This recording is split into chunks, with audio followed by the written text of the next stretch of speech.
It is Tuesday, August 4th, a little after 1 o'clock, and I think, does anyone know if Councilmember Miller is coming today? My schedule says he's out of town. Oh, that's right. Yeah, he is out of town. Okay. So he's excused. Other than that, we'll begin our roll call with Corey. Corey Norman. John Curtis. Dave Sewell. Gary Winterton. Kim Santiago. Kelly Hayes. Kay Van Buren. Gary Garrett. Brian Jones. Janine Lease. All right, thank you.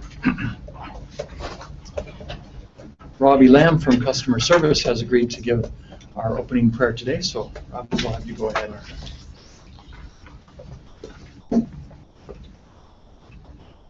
Heavenly Father, we'd like to say thanks for what a wonderful day we're having and for the great city we live in and work in, and the great state of Utah and the nation.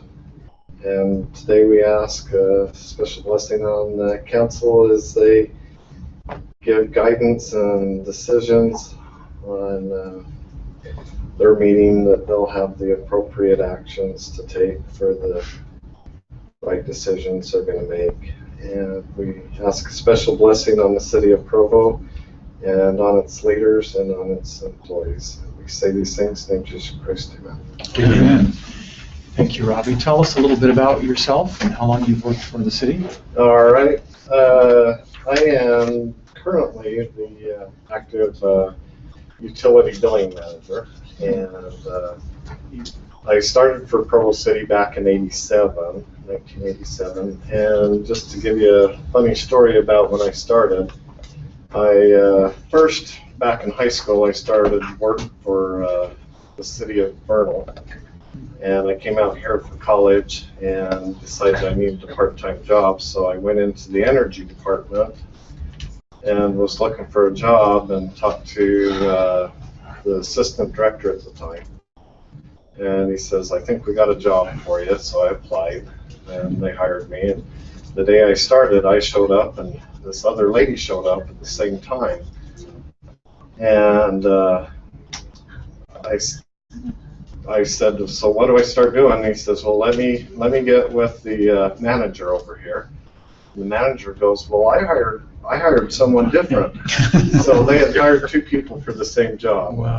The other person was Pam Gephardt in Human Resources. Oh, okay. So they're scrambling with Yeah. what to do, because they told two people they had the job. These were part-time jobs? Part-time jobs, yeah. So anyway, of course they created another position. There was always stuff to do in the energy department, but Pam started hand-keying in payments back then. Every utility payment had to be keyed in by hand. And I started with hand-keying in meter readings. All the meter readings back then was read on paper. The meter readers would actually turn in the papers, and you had to go through every electric meter, water meter, and hand-key them in by hand. And on days like yesterday, rainy days, those sheets of papers would come in and they would just be soaked, dirty, and everything. You'd have to go through them and key in the readings. Of course, we came a long ways from then, and currently with the water meters going AMI and soon the electric going to the new electric meters, some of that process will eventually go away. So. But my responsibilities day to day is I'm over the utility billing staff and the meter reading staff and the field service staff. And so I'm responsible from the meter readings coming in all the way to the billing system, the utility rates, billing correctly, and the actual bill that goes out to the customer and the way the bill print looks for the customer. Oh, how about that? So I enjoy working for the city and enjoy my job. Well, that's a great story, Corey. And so Pam's still here too, I guess? Pam is still here. HR. She's in Human Resources. That's amazing. And each year on May 4th, we celebrate our anniversary. So I give her flowers. She takes me out to eat, and that's a yearly process that we do. We just always have laughed about that. That's funny. We started in the same position. So. Well, we're glad you work here, Corey. Does anyone have any other questions for Corey? Or? Robbie. But I'm flattered. Corey will land it through. Yeah, I guess that's what. Any questions for Robbie? Thanks Thank again, you. Robbie, for participating with us here today. All right, we'll move to our discussion then. You note on the agenda we have two discussions related to council priorities, outcome policies, and in total 90 minutes, an hour for this first one. And what we're going to do in both of these cases, because really either of these agenda items we could spend, they're both deserving of a lot of council time and attention, and I'm sure we'll be able to spend more time in the future. But we're going to schedule each with a hard stop. We'll look to make some progress on each. But then, as you know, we have several other important items on our work session agenda today, including user fee discussion and the mayor's proposal on RAP tax. So we'll just launch into this first item, council priorities, and look to go until 2:15 on this. Matt, do you want to get started? I really don't have much of a presentation, just an overview of the purpose, maybe for the public's sake, what's happening here. Every year after the budget's done, at some point we do try to take some time and ask the council members what are the priority statements or priority issues for the year. This is important on different levels. For me and my staff, it's important as it gives us areas to focus research attention to, in addition to your day-to-day agendas.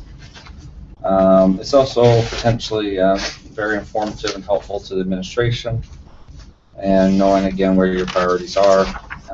Also, opportunity maybe to align priorities to build on any synergies between the two branches of government.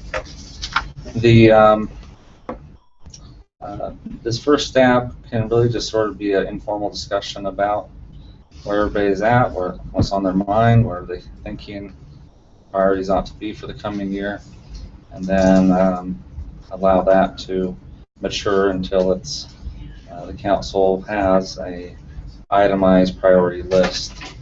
I would encourage that even if you adopt all the priorities, that 3 to 5 high priorities are identified out of the list, and it's hard to focus on 15 priorities at one moment, but if we know 3 to 5, we can always work on the others as time permits. But Because if you have 15 priorities, you really have no priorities. Right? you said it, not me. Yeah, so I think that's part of this process too, is just trying to get some consensus amongst everybody where the top priorities is, so that we can focus the work in the coming months. So it looks like most have had an opportunity to share with Matt by yesterday their thoughts on priorities, and as you can see from the handouts that Matt distributed, the one the vertical handout lists, it summarizes 1, 2, 3, 4 general areas: fiscal responsibility, economic development, policy document updates, and land use. And then the horizontal one just breaks each of those areas down into specific, more specific objectives. So we have, I think, this is really the summary. Mm-hmm. And if you'd like a little bit more of the substance behind some of the items and what council members were thinking behind those items, it's included in this table. And the purpose of grouping them, though, is to see where commonalities and interests lie, even though some of those commonalities might vary in some degree. And the categories are simply just ways that we group them into emphases. Okay. And I see the mayor's priorities on here as well. Does this come from your earlier list, Mayor, or did you do any updating? This was a combination of the list I had last fall, Okay. and then the list I shared with the council 4 or 6 weeks ago. Yeah. Okay. And then we see that several of the council priorities have overlapped. Many of yours, Mayor, apparently with an additional half dozen or so in the right-hand column where there may not have been as much overlap. Okay.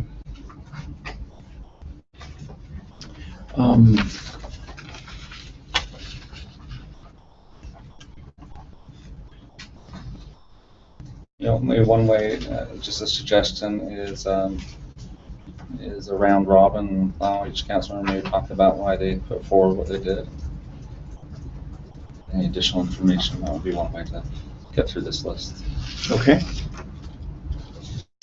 Well, let's do that then. We can have each council member comment on either priorities they have submitted or others if they haven't had a chance to submit, maybe some thoughts on where you'd like to see us spend some time.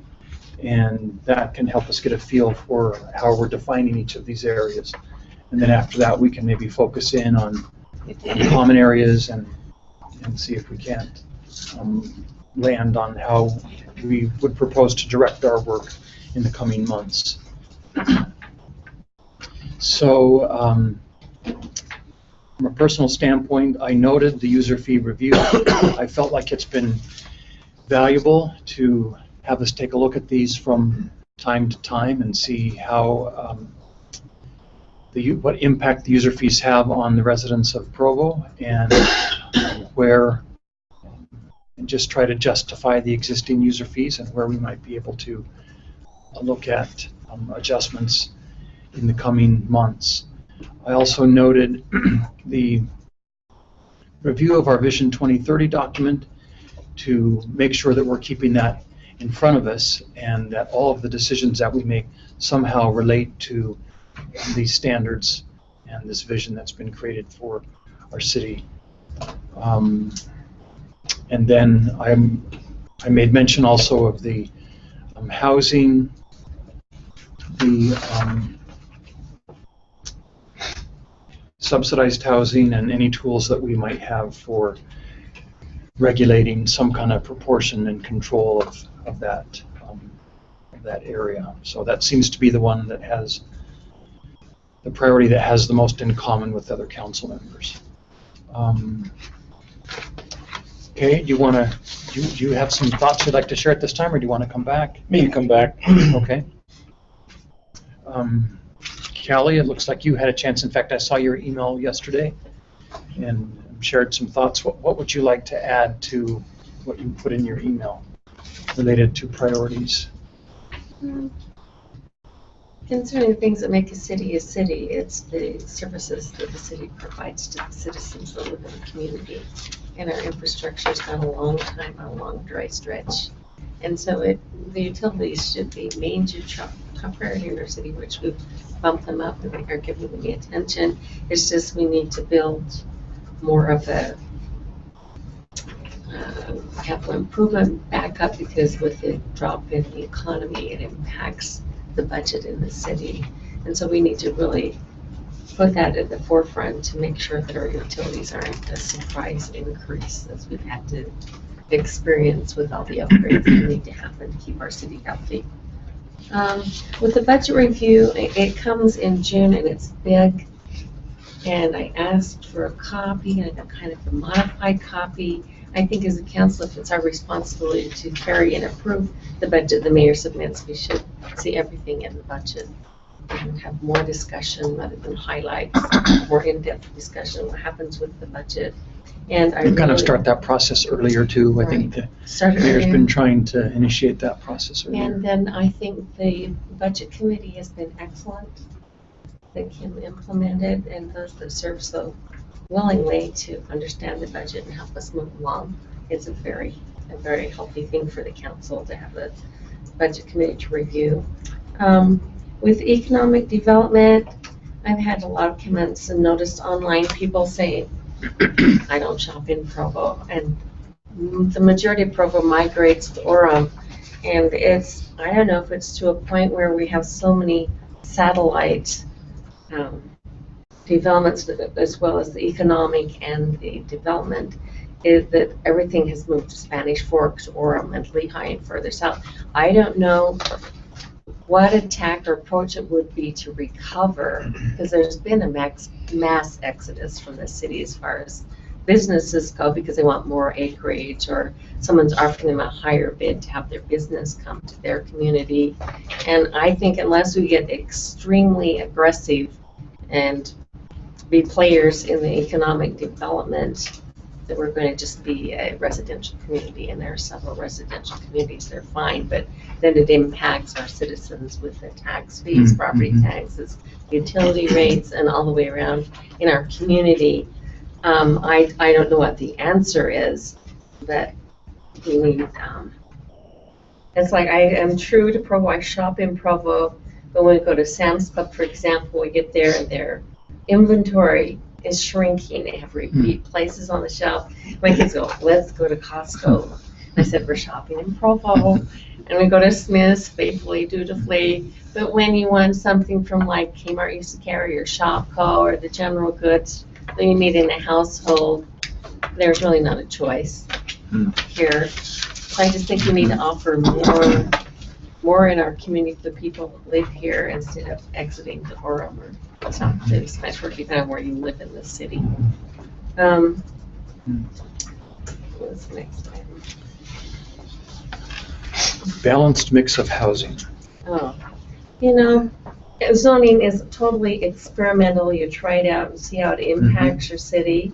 And I think with this downtown, what happened when we changed the zoning, so the zoning allows people to do what is outlined, the guidelines in the zoning.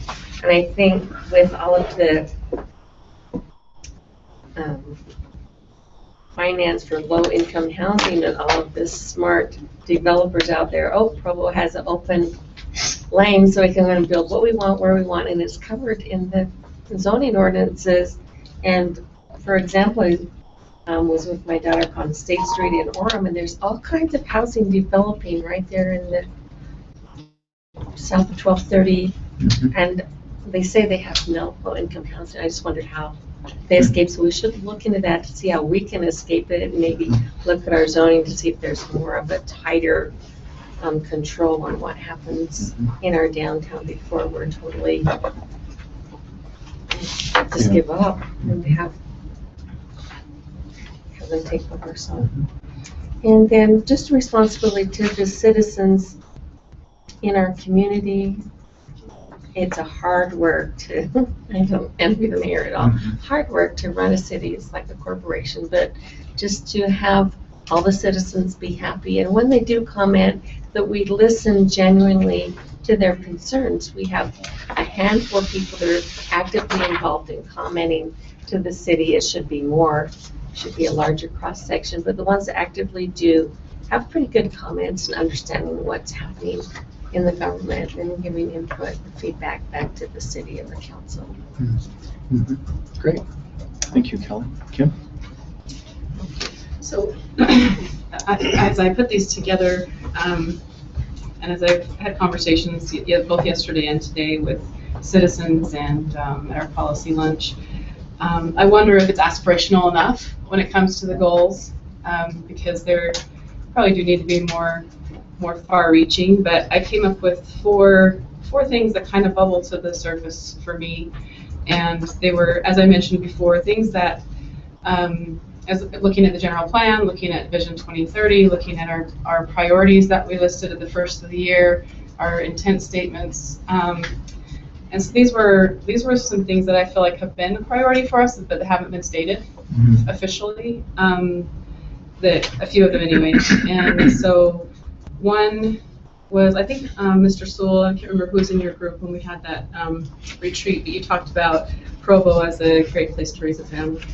And so that kind of overarching goal is what I put as Provo as a safe, desirable place to raise a family. And felt like I needed to explain a little bit. I know we're just talking about more of the aspirational goals, but I felt like I needed to explain a little bit what I felt kind of fit within that category, some of the things that I feel fit. The low-income housing tax credits, because the ITOT is zoned and because the property is more expensive and developers are looking for a way to finance that, and the banks are willing to finance when they have these tax credits. I feel like we as a council put that on hold, put building on hold for a few months so we could try to address the problem, but we've never really quite addressed the problem. And I still feel like that's a big priority, at least in my mind. And there are things that we could do, to help with that if that were a focus and a priority, such as visiting with HUD and getting recommendations from them, even hiring someone if we needed to focus solely on that one issue, and look into withdrawing the ITOD zoning and to have more control, because that was something that the Housing Coalition mentioned, that we control it through zoning. And so I think there are ways that we can look at that. If it's a focus and a priority, then I think that we can make progress there. And another one was updating the city code, ensuring that our zoning codes are meeting the expectations of our citizens and how we want to grow as a city. And being a liaison with the administration, we've had mayor's been good to work with us when we've had constituents come and say, hey, we have some zoning issues we'd like addressed here, and the mayor has been really great to work with. So however we can facilitate those types of conversations, I think is helpful within this goal. And then the expected outcome would be to avoid a concentration of housing types that are overly burdensome on the neighborhood, on city resources, and that could lead to increased crime. And some of the goals in Vision 2030 are, so I'm trying to think, I thought I had it right here. In Vision 2030, it talks about that very thing. There are, I'll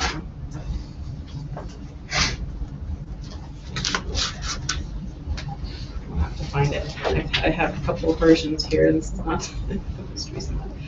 So anyway, it supports basically that. It's something that our citizens have wanted to focus on, reducing crime, making sure that landlords are responsible when their facilities are a draw on community resources. And I'm sorry, I can't remember all of them, but it's outlined in Vision 2030, some of those issues. Mm-hmm. Actually, I'm going to find. Sorry, I think it would be helpful to have my version.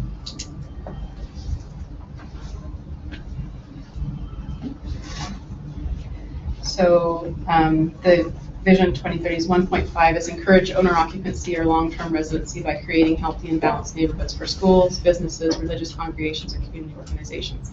And the objectives under that are to maintain low crime rates in neighborhoods, maintain and encourage good sustainable housing and infill developments, increase the landlord responsibility, and continue to support the neighborhood grant and loan programs that encourage owner occupancy. So those goals are already listed and kind of fall into that area, I feel. And then dispersing the increasing demand for rental housing throughout the county rather than having it concentrated here, where I think we have 54% of the rental housing in Provo, or rental housing is at 54% here. And then the second goal is efficient, prudent stewardship of taxpayer dollars through a transparent, balanced budget where expected revenues will meet or exceed expenditure needs over the next 10 years. Basically what we've talked about with budget, with the guiding principles, some of the intent statements, having a pay-as-you-go approach to infrastructure, putting aside each year money to take care of our upgrades and replacements, and planning for those things, not building new unless we have a plan in place to take care of upgrades and replacements, and continuing the evaluation of our fees on the consolidated schedule.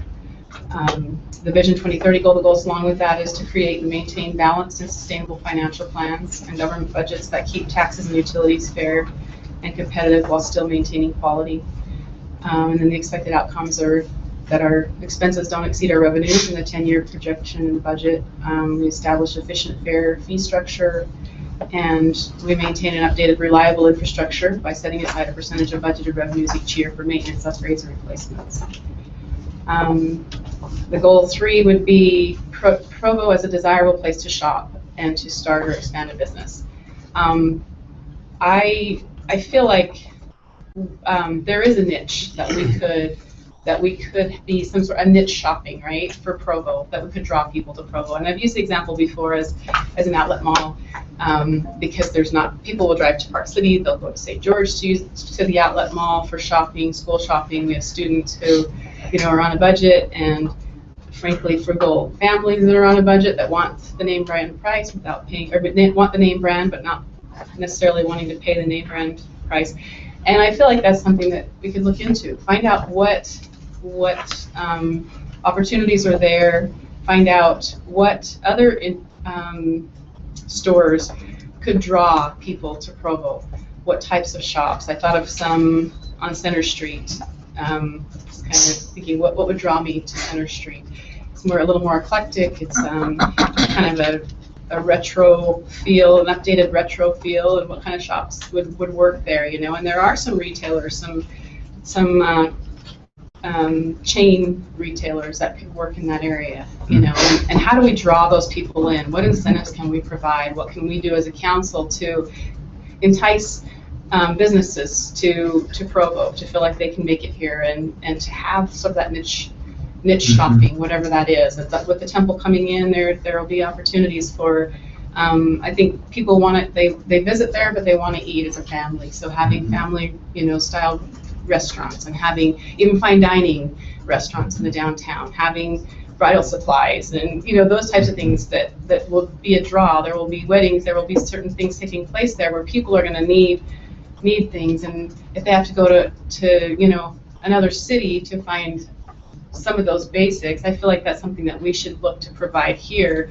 I think with the ITOD, the mixed use development, having amenities there where you have internet cafes, and you have delis, you have maybe even dry cleaners and parcel service, or different things that meet that demographic who live, who don't want to drive, and having all of their things, kind of a little city within itself, having those type of amenities in that ITOD area, make it an attractive place to go. And I think that also helps the downtown to have different amenities available, even on a smaller scale, a mini market, not necessarily a huge store there in the ITOD, but a mini market, those types of things.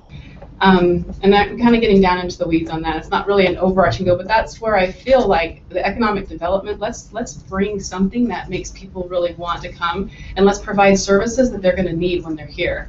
And so those are just some ideas. And then the next. Oh, and then also, so the Vision 2030, there's a goal that talks about prioritizing ideas or areas within the city for economic growth. And we've done that on State Street, on 500 West, but maybe, I don't know, finding other areas that are incentivizing those areas to redevelop, like East Bay and South State Street, and some other areas that could really use some incentives to redevelop. And I don't know what all those tools are, but we can get creative. If it's a priority, then we get creative, and we help to provide those tools for the administration. And the other goal was a general plan update. I don't know, it's not really an aspirational goal, but it's something kind of that needs to happen. Every 5 years, we're supposed to update the general plan, and the last time it was updated, from my understanding, is 2010. At least that's what it says in the general plan. And with projections for increased growth, with the West Side connector being completed and expected growth, or planning on the West Side, planning for growth or to prohibit growth in certain areas over there if you want open space. I feel like updating the general plan and making sure that it actually portrays what our citizens would like to see, and that we're providing a sound and orderly development in across the city, and how we want to grow as a city, how our citizens want to grow as a city. I think is an important thing to do, and it's timely because it's time to update that. And to make sure that it's where we want to go. I know I've talked to some of the planning staff who, we went to a conference up in Salt Lake on zoning. I think it was form-based code or something. I can't remember, but there were a couple of comments from planning staff that said that our zoning laws really need update, that they're not necessarily leading us where we would like to go. I'd like to see that. I'd like to see what areas, need to be adjusted. What areas can we update those things so that we're actually getting where we want to go? Just a side note, when I was thinking about this, and it's been years and years, I was in high school when I read Alice in Wonderland, but from what I remember, she gets to a point where the roads, go two different ways, and she has to decide, which way am I going? And there's a Cheshire cat in the tree, as I remember, and she said, hey, which way should I go? And he said, well, where do you want to go? And she said, well, it really doesn't matter. And he said, well, it really doesn't matter much which way you go then, And I feel like we need a plan. We need to say, as a council, this is the direction we want to go, this is where we want to end up. And so we can get there, right? So we can take those steps to actually get there. And I feel like this year we've not having our goals set has made it a little more challenging. We've been able to do it, but it's been a little more piecemeal. We've come back, and we get a vote of the council and we move forward on something. But I feel so strongly about having whatever our goals end up being, having those goals in place and having our priorities in place. And that doesn't mean that we won't have other things that come up that are a great opportunity that we'll have to look at as well, but having our main kind of set of goals in place so that we know what our priorities are, the mayor knows what our priorities are, that we as a city can move forward, and it's nice that our goals do line up. I'm looking, we're not, with the mayor and with some of the council members, we really line up on many things, and feel like our goals, we could find some good goals and get great synergy in moving forward with some of those things. So. Great thoughts. Thanks, Kim. Good input. And I notice on several of yours, they do align with other council members and the mayor. Are those where there is more alignment, would you prioritize those as, would you put more weight on those necessarily? In other words, if someone were to say to you, pick the three that you feel most strongly about, you can only focus on these 3 or 4 priorities, where would you land? Do they correspond? Yeah. Do they correspond with ones where there's some synergy? Definitely the balanced mix of housing is for me top priority. And that's where Ms. Hales, myself, and Mr. Winterton, and Mr. Garrett, and Mayor all line up on that one. Economic development is another one with the downtown development and expanded retail, where Ms. Hales, myself, Mr. Winterton, and the mayor line up on those. And fiscal responsibility is another one that I feel strongly about, because that's our job. So, and that's there's not as much on each specific goal. I feel like they all kind of work together though. So as far as I can see, that those are on the west side development. Mr. Winterton, myself, and the mayor line up on that one too. So, but yeah, I would say the balanced mix of housing and retail. Economic development, the housing, and then elements of fiscal responsibility. Okay, great, thank you. Thanks, Kim. Gary? Thanks. As I review some of the things and listened a little bit here today, I think of fiscal responsibility, and I wrote truth and taxation policy. And the reason I wrote that, I think we need to decide whether we, as a council, I thought we were addressing things that we kind of put on the back burner that we haven't made progress on. No, I'm not saying that we need to do this every year. I kind of believe we do. But I look at the RAP tax education on the amendment, mayor priorities, and the solar energy policies. Those all have to do with sustainability, in my mind, and where we are going, making sure that we're able to pay our bills in the future. So that's kind of where I'm looking at with my comments on truth and taxation annually. I look at the downtown. Well, I'm going to go into one down here at the bottom, complete streets. And as I think about that, that's more, to me, more in the economic development area. because I think those kinds of things will actually help us with economic development. And one thing that I have some concerns about as far as our economic development is I would like to really look at the policies that we have as a city and decide, are these policies giving us what we want?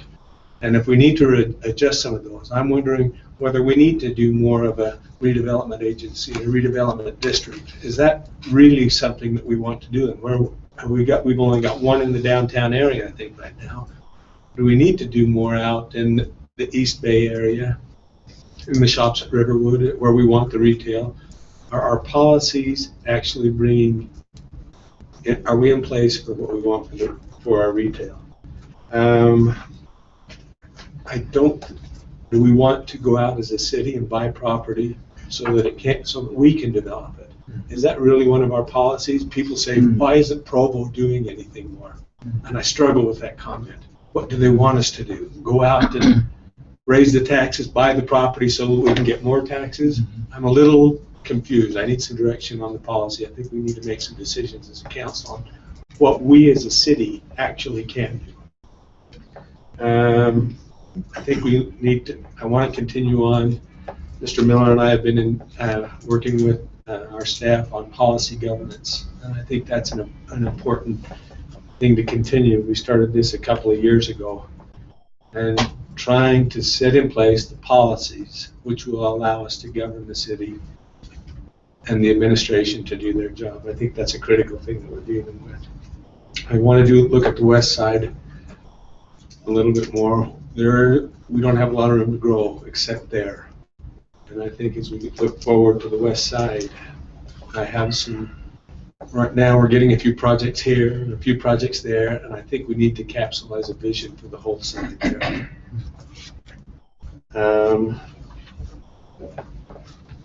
I do have some concerns about housing, the balanced mix of housing. One thing that I am worried about, though, is limiting, actually saying we're not going to allow subsidized housing. I want to know what the difference between our area and Forum's area is, where we are. If they say that they are all doing market housing, that's what I would like to encourage, not necessarily discourage the moderate and low income housing. I would rather encourage the market rate housing. And so as we start that discussion, that's the direction I would like to go. Is what can I don't want to discourage building in Provo. That's one of the scary things for me. Is if we're artificially, as a government, putting on stops on development, where I would like to let the market somehow bring us more moderate marketing housing. And I think those kind of, and I do have a question about all of these things that we're discussing. Some of these things, these priorities that we look at are coming. I look at what the mayor's got, BART design. These things are going to go away. So I was looking way down the road. These things are priorities. We got to consider BART design if we're going to do it. BRT. Yes, BRT, not BART. I'm thinking of San Francisco. Bay Area. Same thing. BRT design. If we don't do it immediately, we won't have the opportunity to weigh in. Same with the RAP tax education. If we don't do that immediately, what's the use? Care program. We've already had some discussions on that. I didn't put that on my priority list, but we have discussed it. Where are we putting those things? Those are some of the things that concern me. They're immediate. They may not be as long-term visionary, but they are immediate. Yeah, to figure out where those fit into the priorities. Yeah.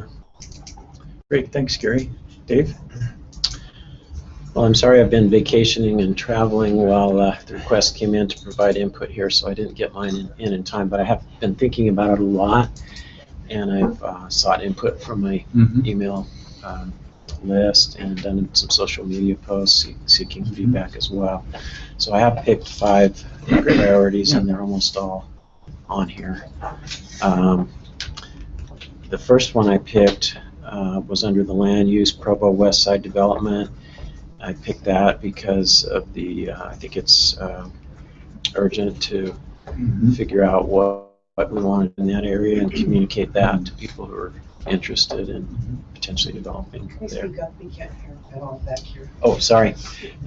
My first priority was the one under land use, Provo West Side Development, figuring out what our vision for that area is, and that ties into the People's Lobby recommendation addressing what we want to do with that. So that was number one. Number two I picked was economic development. Thought a lot about that. I actually think it would be good for the council to have an economic development subcommittee, a couple of council members, and we could occasionally have different citizens participate in that. We would interact with the RDA, with Downtown Provo, with our economic development department. And my thinking on that is a lot of what we do, what the administration does is tactical and is within the framework of the currently existing laws and policies. But I think we need to be giving some thought to, are there policies that need to be changed? Are there ordinances that need to be changed that would make Provo a more friendly business climate? I think we've made a lot of progress in that area in the last few years, but I still hear a lot of concerns from business owners that they've run into this, that, or the other roadblock, and there may still be opportunities to streamline things and enhance Provo's reputation as a business-friendly place. If we were to do that, I think I would nickname our Economic Development Committee the Open for Business Committee, because I think that's the kind of and I can't take credit for that slogan, but kind of the climate that we would want to be creating. So one last comment on that. I was thinking of a football game. Normally, the players go out on the field and they operate within the framework of the rules that have been established for the game, and that's kind of what I think our economic development department does. And so the purpose of this committee would be to say, are there ways that we can change the game or change the playing field that would help our team? And those are the kinds of things that I think we should be looking at. Number three was under land use. I picked three of these. I was thinking of it as strengthening neighborhoods, but three that are already on here I thought was important. Balanced mix of housing. I'm not sure how much we can do legally there, but I think that needs to be explored, and encouraging a better distribution of low-income housing, if that's possible, throughout the city. Encouraging home ownership, I thought that was an important one. And then zoning enforcement, I think we have some room for improvement there. There's several areas in the city I think are feeling that they're not getting as much attention, and problems in their area aren't being corrected as much, maybe in some other areas. So I think a little more emphasis there would be helpful as well. So I grouped those three under the land use strengthening neighborhoods priority. Priority number four I put was fiscal sustainability, and that really includes all of the things I think that are listed here. The only other thing that I would mention there is I really like the budgeting for outcomes that the Budget Committee has started talking about. I know the discussion was a little confusing on that a couple of weeks ago, but the more I study it, the more I think it just boils down to prioritizing what is important for our citizens, what are the outcomes that they want to see, and just trying to align the budget as much as we can. And there's a lot of ways that we could approach that. We could take small steps, larger steps, a lot of different ways to implement it, but I think that's a direction that I'd like to see us head in. And that relates to all these other components as well. The last priority that I put, I guess I would label it sustainability, but it includes several things under the mayor's priorities here: solar energy policy, bike master plan. There's a lot of things that we're doing now in the area of bikeability and walkability, although I'm not sure we've got the funding for some of those yet. We're well on our way with a good plan for mass transit with BRT. So there's some good things happening there, but on the car side, we're still going to have an increase in vehicles, and it seems like we should be doing something in that area, whether it's on the CNG side or incentivizing electric vehicle use. That would be helpful there as well. And I really was thinking about that a lot while I was on vacation. I noticed my son's had an electric car for a couple of years in the San Mateo area. He can go to the movie theater and plug his vehicle in while he's there, and I think their air is better than what we have here. So I was trying to think, why are they putting so much effort on this, and we're not putting as much effort? And then while I was in Salinas, which has pristine air practically, a very, very little problem, I noticed they're starting to have electric vehicle plug-in stations at stores too. So, I mean, I know they have a lot higher taxes there, and I'm not suggesting anything really big that would involve raising taxes or fees, but there's probably something that we could be doing in that area to kind of get the ball rolling. So I guess my thought there would be that might be another area that could benefit from a council subcommittee on sustainability, and we could interact with the existing sustainability committee that the administration has. Maybe some of their people could occasionally attend that meeting. There may be times when we would pick other people to come help us with a specific problem, but that whole area, and in particular clean air, as I tried to look at the budget and look at what I'm hearing is important to people, it just seemed like we don't have very many dollars going towards those types of things. So that might be an area that we could put a little more emphasis in. Okay. Great. Thanks, Dave. Okay, you back to me. I probably rounded down to the 3 areas. The fiscal responsibility area is important and continue to be important as we try to balance more needs than what we can afford. I'm pleased that we're addressing some of our infrastructure replacements. I think we have to be careful on how fast we do that we don't continue to put an unnecessary stress on our citizens to cover all these things as we go forward. So I think that's one that we continue to work with and try and find the right balance of how much we do and how fast we do it and how we fund it.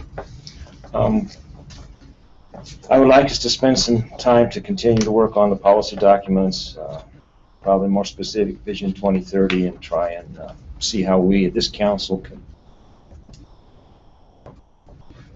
not update it necessarily, but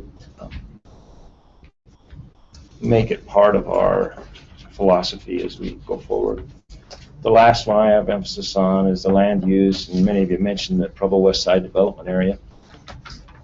I have some concerns out there that I think we're going to have to address, because I see a lot of potential opportunities, but a lot of potential conflicts too with what people would like to do out there, but then there's those who own the property out there and those who live there that maybe aren't on board with what the rest of the city would like to do with their neighborhood. And so I think we're going to have to be careful there and have a vision there that really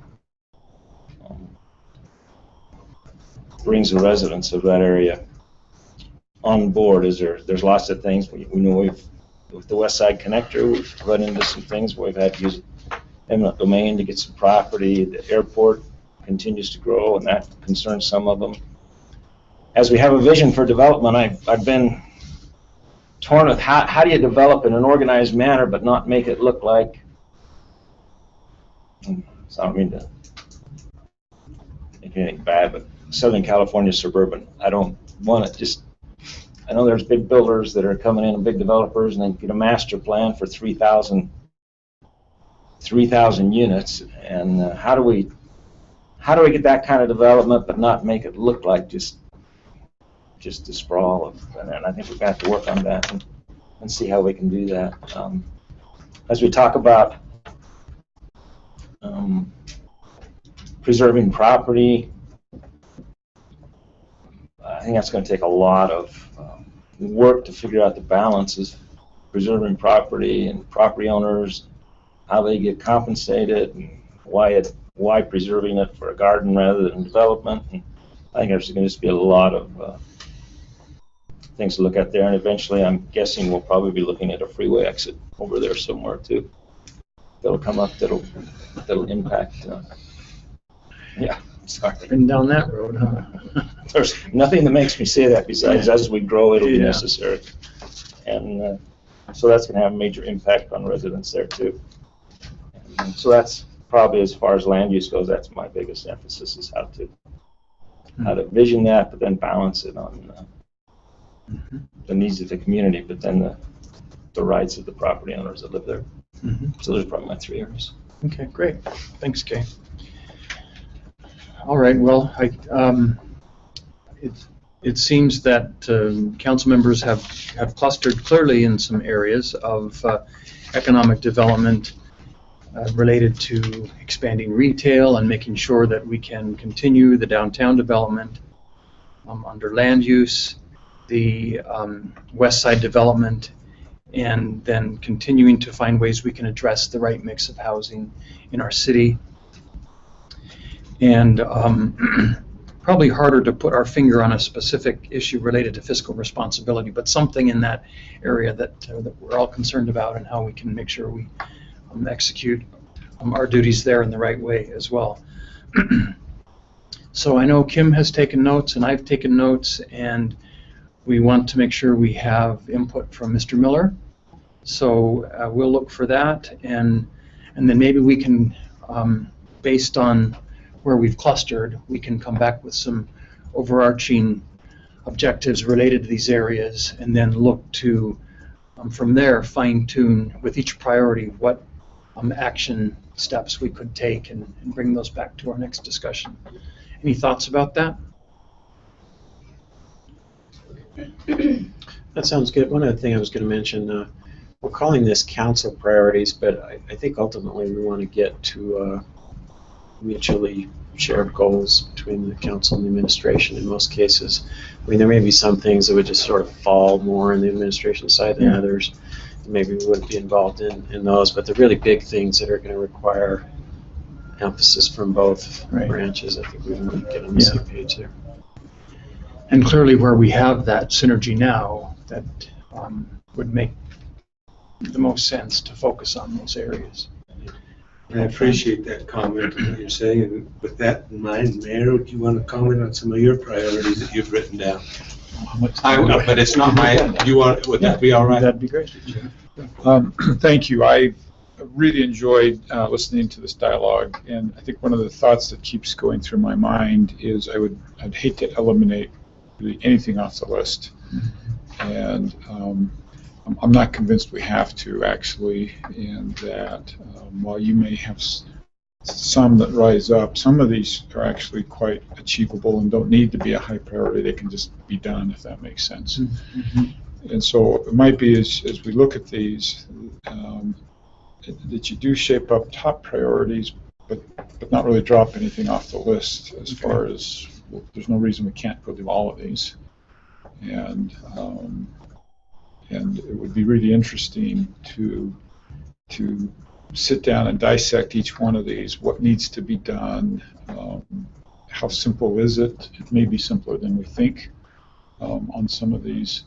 And so that would be one thought, is don't drop anything off the list. And that, I think that's kind of assuming that there's at least enough consensus around to keep it on the list. If there's something that there's just no consensus among the council that might drop.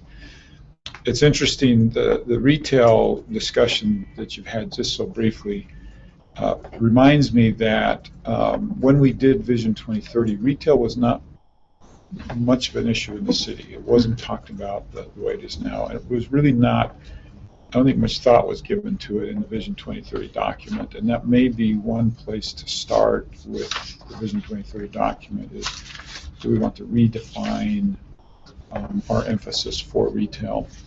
And are we willing to, I think the biggest question for me, for the council, is are we willing to change our incentive dialogue towards retail? It hasn't really been written, but it's been kind of an unwritten thing that we're not incentivizing retail. And based upon some of the comments I've just heard, that may be very different than what I'm hearing from the council. And so as far as Vision 2030 is concerned, that may be a great place to start of reshaping that that goal or that objective. So a lot of mine are quite, I don't know that I need to go into detail on these. Some of them are very much tactical, and I'm not sure who used that word, the BRT design, following through, making sure that we're delivering what was promised on that is very, very high priority to us. But that's quite tactical in nature. And some of them, for instance, if we got some overall feelings from the council, the DEER program might become quite tactical very quickly. And so those are my thoughts. Let's go do them all. Awesome, great. Appreciate that. Thank you, Mayor. Anyone else? I think it'd be helpful to think about, and maybe even to sort of brainstorm what our end result is. So we've listed sort of the priorities and goals, but what is that end result that we're looking for? You know, it'd be good to have everyone sort of say, what do you see Provo being 5 to 10 years from now? What do you want it to be 5 to 10 years from now? Where do we want to be as a city? A little more aspirational, but I think that then, you know, some of these priorities come in line when we say, okay, this is where we expect to end up. It's what we expect to see, or what we hope that we would be 5 years from now, 10 years from now. Okay, yeah, and that goes back to, I think, to some of the discussion we had at our retreat as well, in terms of how we envision Provo, the best place to raise a family, and more of, as you say, aspirational. Right, and I think that that's important, because the mayor brought up a good point when he talked about incentivizing retail. If our end goal is to be, like, for me, like a niche shopping community where there's certain things that people come to Provo to buy, it's sort of a niche. That's different than saying we want to incentivize retail anywhere, right? Yeah. So what our end result is, we want to have, you know, this sort of niche shopping, or whatever the council decides, that's what we want to have. But I think that's really important to identify where we want to end up, because they're a very different process. In many ways, I don't know, Mayor, if you agree, but there are a lot of ways that you could take that, right? If you just said, we want to increase retail, we want to incentivize retail, and is that Walmart? Is it Trader Joe's? Right, is it big box? Is it you know, other types? Yeah, and so what types of retail do we want to encourage here?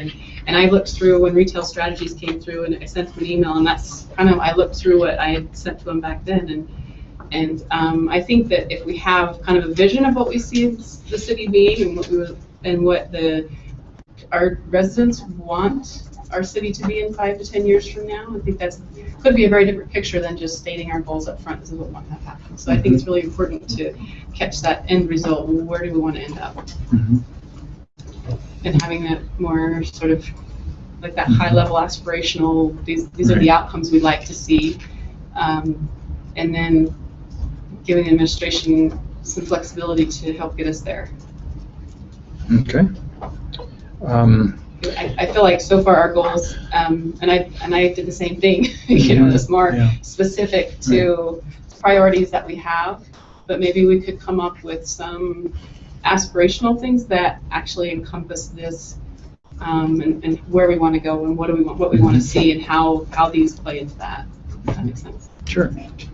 Well, what thoughts do you have on that? We still have 5 or 10 minutes. Any thoughts on?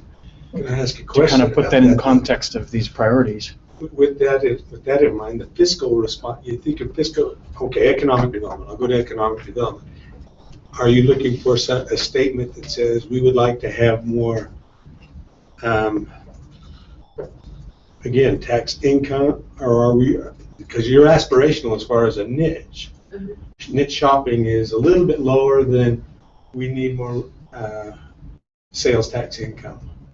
And so are you asking us to go down one step, or? When I say niche, I mean something that Orem doesn't provide, something that Spanish Fork doesn't provide, something that people will come to Provo to purchase because we're the ones that have it, right? It's something that they don't already have. And I throw out outlet shopping because that's something that Orem does have Nordstrom Rack. But if you have an outlet mall with Nordstrom Rack and Banana Republic and Gap, and you have Ann Taylor Loft, and some of those outlets that people maybe go to Park City, you have the Nike outlet, some of those things that people go to Park City or other places, we're a niche, so they don't have one in Spanish Fork or anywhere near Spanish Fork. They'd have to go to Lehigh to shop. So how can we capture everyone south of us with something that's sort of a niche that they come to Provo shop for, where we now would have to go to Lehigh or Park City or that type of thing? I think this model has been really substantially accomplished in the restaurant scene. And that Provo has branded itself as a very unique place to eat. And if you want a chain restaurant, go someplace else. Not completely, but if you want a very unique dining experience, you come to downtown Provo. And I think is that kind of what you're saying, Kim? That too, but I think there's a place for the chain restaurants as well, and I think that's what would draw it. Because if you get foot traffic to an outlet mall, then you can bring in a Cheesecake Factory and a Chipotle and a Payway and some of those places where you drive to Sandy to go to Payway, and you drive to, I know we just did it. So, I mean, you go to different places. Payway, it's like a PF Chang's, but it's cheaper, kind of fast. Is it in Provo? So how do you know? Because I love Payway. Payway's good. And Chipotle, and those places people will drive. We went to Chipotle at 10 o'clock at night. They close at 10 o'clock. We happened to be up in Sandy, and they close at 10 o'clock, and there was a line of 25 people. And I thought they were going to be closed and we wouldn't get in, and my husband kept saying, no, there will be 20 people in line when we get there. And there were. It's a popular chain. Those kinds of places, if you have the foot traffic, you have people shopping, those restaurants can really make it. And that's kind of the family, you have Cheesecake Factory, more family style dining, where if there's a wedding here downtown, they could go to East Bay, it's just right over the hill. They could go to East Bay, go to a Cheesecake Factory, or go to someplace. Because some of the really great restaurants in our downtown may not accommodate large groups. They're very popular. If you go and just want to eat right now, you're going to wait for a while, and with small children, it's not as easy, or to get a big enough table, because they're great restaurants and they're busy, and that's a good thing. But to have more of that, more family-style dining, and more places that will, that people want. Let's be a place where they can get that here. But and I don't know what the answer to that is, other than to incentivize those businesses to know that they can make it here. That we do that. We're going to drive to Sandy to go there. We'll eat in Provo, and so that's when I talk about having things that people come here for, and having lots of different things that people want to come here for and stay here for. And this is where I get confused, because we start talking about all these things that we really want to get, and as I talk with some retail people, Ty B. Singer that does a lot with Bed Bath & Beyond and those type and restaurants, the Rubio's and some of those that he kind of helps them get into the places. He says that's not exactly what it's going to work very well in Provo. And so now we go to a different developer that says he says you don't want that strip mall look or that outlet shops. He says that won't work in Provo. And then maybe it's something else. And that's what I'm concerned about, is where are we getting that? We need to get the foot traffic. The retail strategies guy, they didn't even look into a mall because they didn't have those kind of contacts. They didn't say it wouldn't work. Mall? Yeah, no, like an outlet type. An outlet mall. Outlet mall. They didn't even look into it because they didn't have those kinds of contacts as far as being able to bring in that kind of retail. And I think they were thinking more long term that we would hire them to bring in retail after they did the study. But So it's just an idea, but what can we bring to Provo that's a little different? That's not what Orem has, that's not what Spanish Fork has, that we can incentivize people and bring them in and say, look, we have a temple, we have all of these things going, we have an ITOD, the population is supposed to increase this much. We're gonna have people and we need to provide amenities, and it's gonna, and sell it to them. Sell it to them and bring, and do whatever we need to incentivize to bring those kinds of things into the downtown, and I'm probably getting way too into the weeds, but I can see lots of retail, just even chain retail, are working on Center Street if it's the right fix, if it's a Sundance outlet, or if it's a Journeys, or if it's a Urban Outfitters, or some of those that have a little more eclectic feel to them and may be able to function in a smaller retail space, but would draw some of the students, or draw some younger people, and I don't know.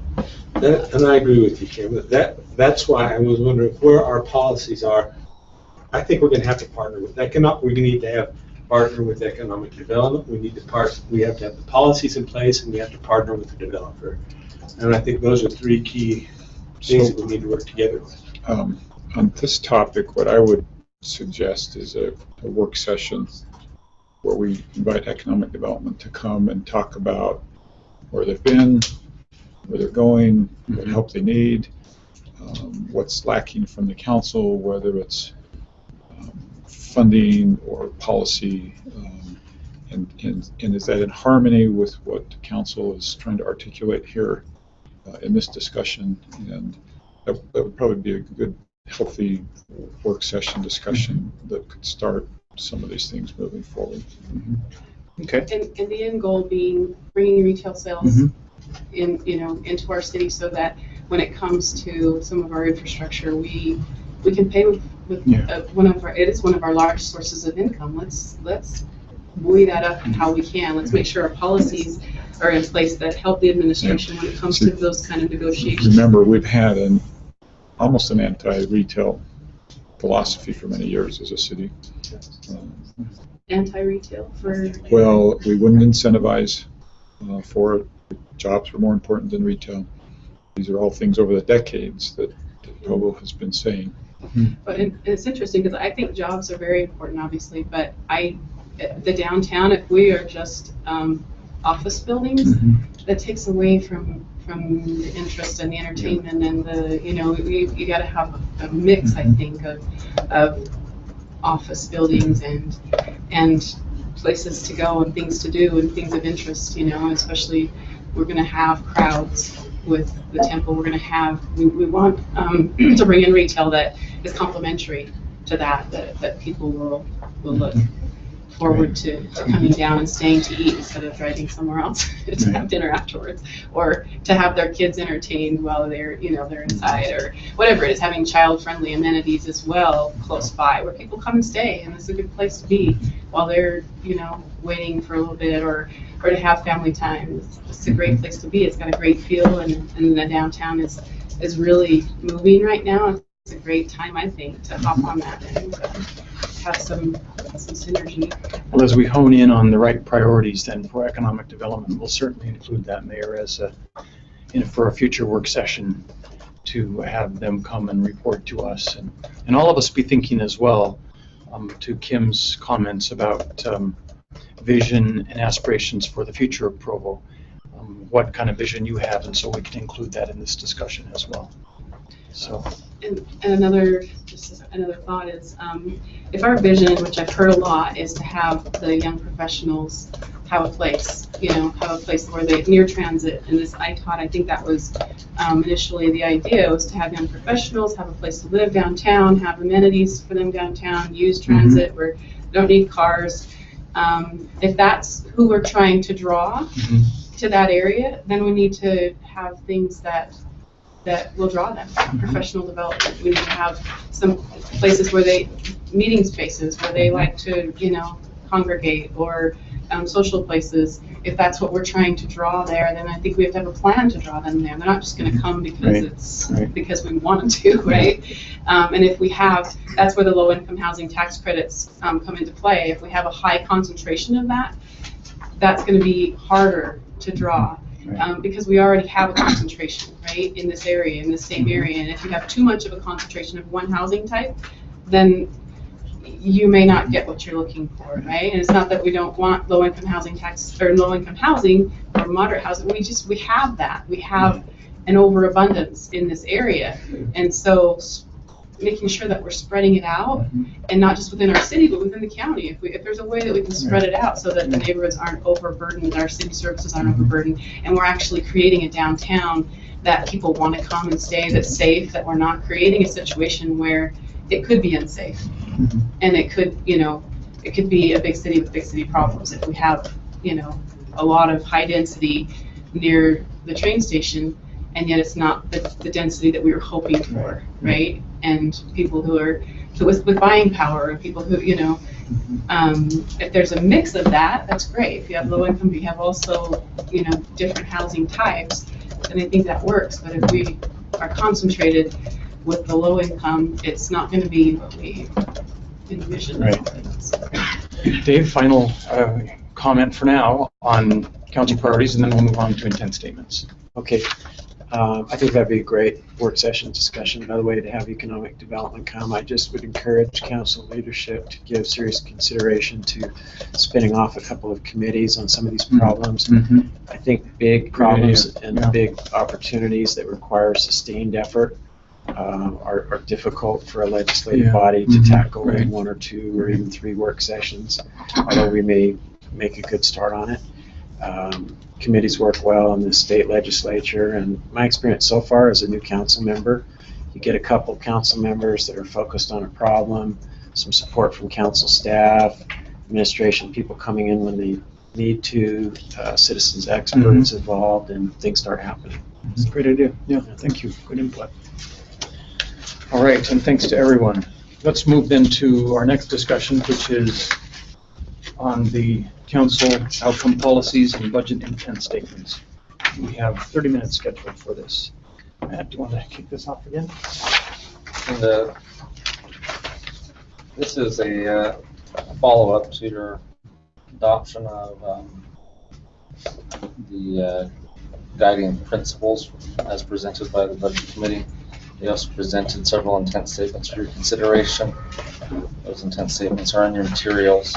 If you need paper copies, let me know. We'll get you a paper copy in front of you. I really think I would defer to Ms. Santiago. She's the chair of the Budget Committee. Thank you. Okay. So the city code makes reference to the budget intent statements. And initially, the intent statements were not some of the intent statements the intent statement we came up with in the retreat were, some were more aspirational goals and not necessarily related to the budget. And as they read through the city code or reviewed it again, it actually talks about budget intent statements as far as using the word intent statement.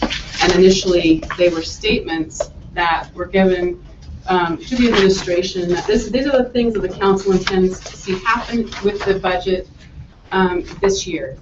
And then there's an accounting at the end of the year. The administration comes back with the budget, and the council can say, how did this work with our intent statements? And Mr. Parker even put a little more strongly and said, how did he say it in leadership meeting? That basically that it was a way for the council to hold the administration responsible for what the council's intents were. And so I wondered if it wasn't a better practice or more in line with what the city code is referring to have our goals, some of the intent statements that are not budget related be more of our goals and our priorities, and then have the intent statements actually refer to the budget as the city code references them. So we would have a set of budget intent statements that we would do at the beginning of the fiscal year, where the administration knows what our intentions are as far as the budget for that year. And then the other intent statements that we come up with maybe be folded into goals and priorities. So I don't know what your thoughts are. Okay.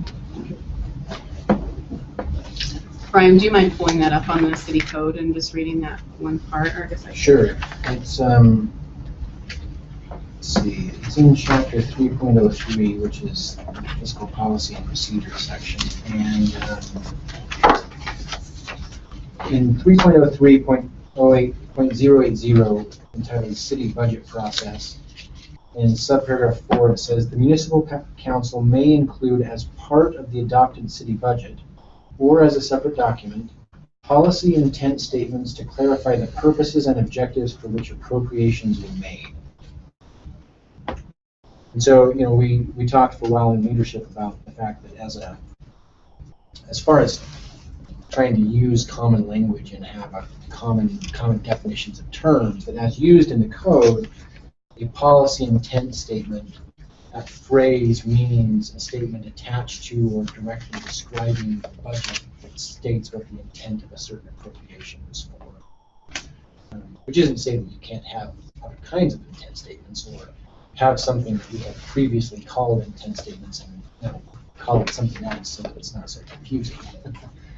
But that's what the term policy intent statements means as far as the city code has currently. Was there anything else you wanted to add to that? Thank you.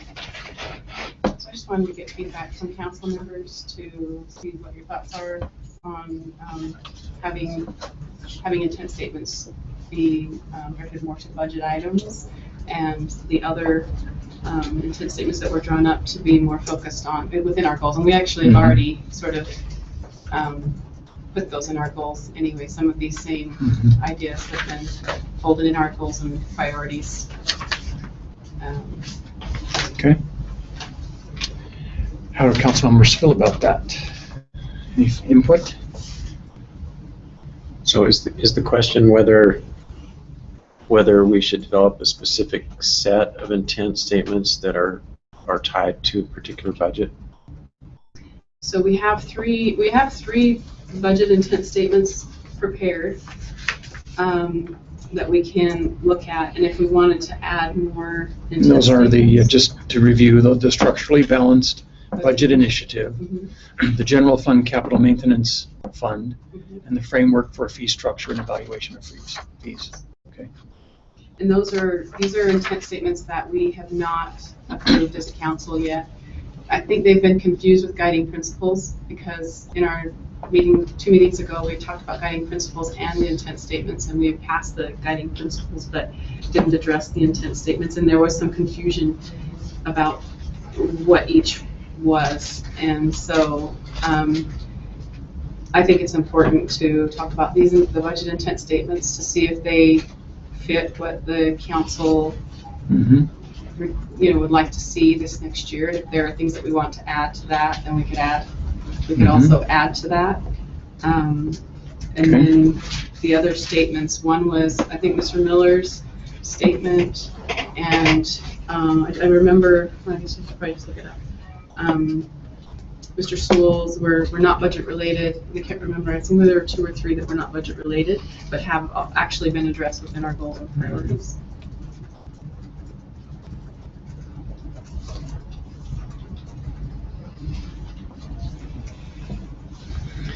These original 3 budget intent statements have made the rounds. I think we've had opportunities to review these and get input from individual council members and even administration. And do council members feel prepared to approve these? Yes, but last 2 weeks ago we did something that I wonder about, and even when we talked about the DEER program, if we're going to approve a DEER program, are we going to approve a funding source for that, a direct cost funding source? So in other words, consistent with the 3rd intent statement, which says don't approve less than full direct cost recovery for any service. And Identifying a source of income. I support the neighborhood if this is what they wanted. This is why I voted for this last week on the parking program. Yeah. Did we cover our direct costs? And not, if we did, what are those direct costs? Because we didn't cover enforcement. We didn't say where it was going to come from other than general fund. Mhm. And so I have, is that what we do when we say council should not approve less than full direct cost covers for any service? So that's where I'm. Without identifying a source. Without identifying a source to offset the foregoing revenue. So I'm just wondering, is that a statement, we didn't do that, so is that what we should do if we talk about this tonight, say it's going to come from general fund? And we should, yeah. That, Just one more example of that. 2 weeks ago, when we approved the $50,000 a year for Provo to join this water quality, whatever it was, I was thinking about that later, and we didn't really discuss like where's that coming from and what are we giving up, Mhm. Mm-hmm. and where does that rank in the priorities? So I think this applies to a lot of things. it does, and so that term right there, and it's just, there's three examples that we did last week, that we talked about 2 weeks ago. And I'm just wondering, I recognize that that's what we want to do, but are we just implying that when we pass some things, that it's going to come from the general fund? I just wonder about that wording in this intent statement. I appreciate it and I want it, and we want to do that, but is it just implied? Well, I also think that it does make us have the conversation, if these are passed, and this is a priority and this is a statement from the council, then it does force us to have that conversation. And then we try to figure out where, okay, so this program is important, we feel like we need to institute, what are ways to pay for it? And those ways can be as creative as we can get, right? And if it does come from the general fund, then right, we have to see what do we have in the general fund, what, if anything, is going to be displaced or displaced. But there are other creative ways as well. And I think that with the Wasatch Parking Permit Program, I know that the neighborhood was willing to come to the table to help provide ways to defray the cost. There may be some changes to the actual program as well now that they have neighborhood input. And we'll talk about this tonight, but they're actually looking to maybe delay the implementation to see what happens with the shuttle of BYU and what the parking problem really is, and they may end up changing that to where it's parking by permit only, and there isn't an every hour. There isn't an every hour enforcement. I mean, there's so many ways that could be changed that we could look into some of these things. So this would be less enforcement. Maybe is this an option? Maybe ask the neighborhood, is that an option? I mean, there are ways that we could defray the cost.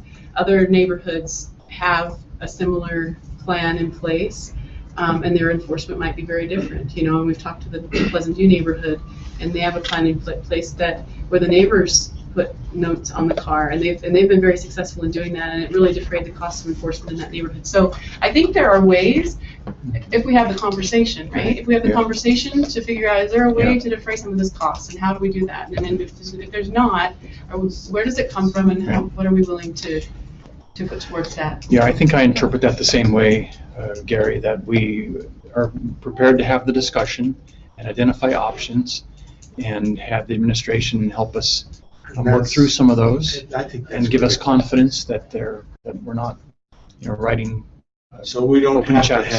to have council should not approve less than full direct cost recovery. We don't have to have that neighborhood plan in place before we put the program in place, is what you're saying. That the neighborhood is going to contribute this much money by doing their enforcement. So it'll defer so much enforcement, so it'll defer the police from 95,000 down to 60,000 or whatever. Is that, do we not approve that until that's done? That's the question. I think we can have those conversations. I know the neighbor is very willing to participate however they can. And so I think that's where we have that conversation. And then we've already approved a license plate reader and the car, I don't know what you call it, but the license plate reader, the car, the police. So we already have those things in place. And I think making sure we have a specific cost given what the neighborhood can contribute, given the final plan as the neighborhood comes together on it.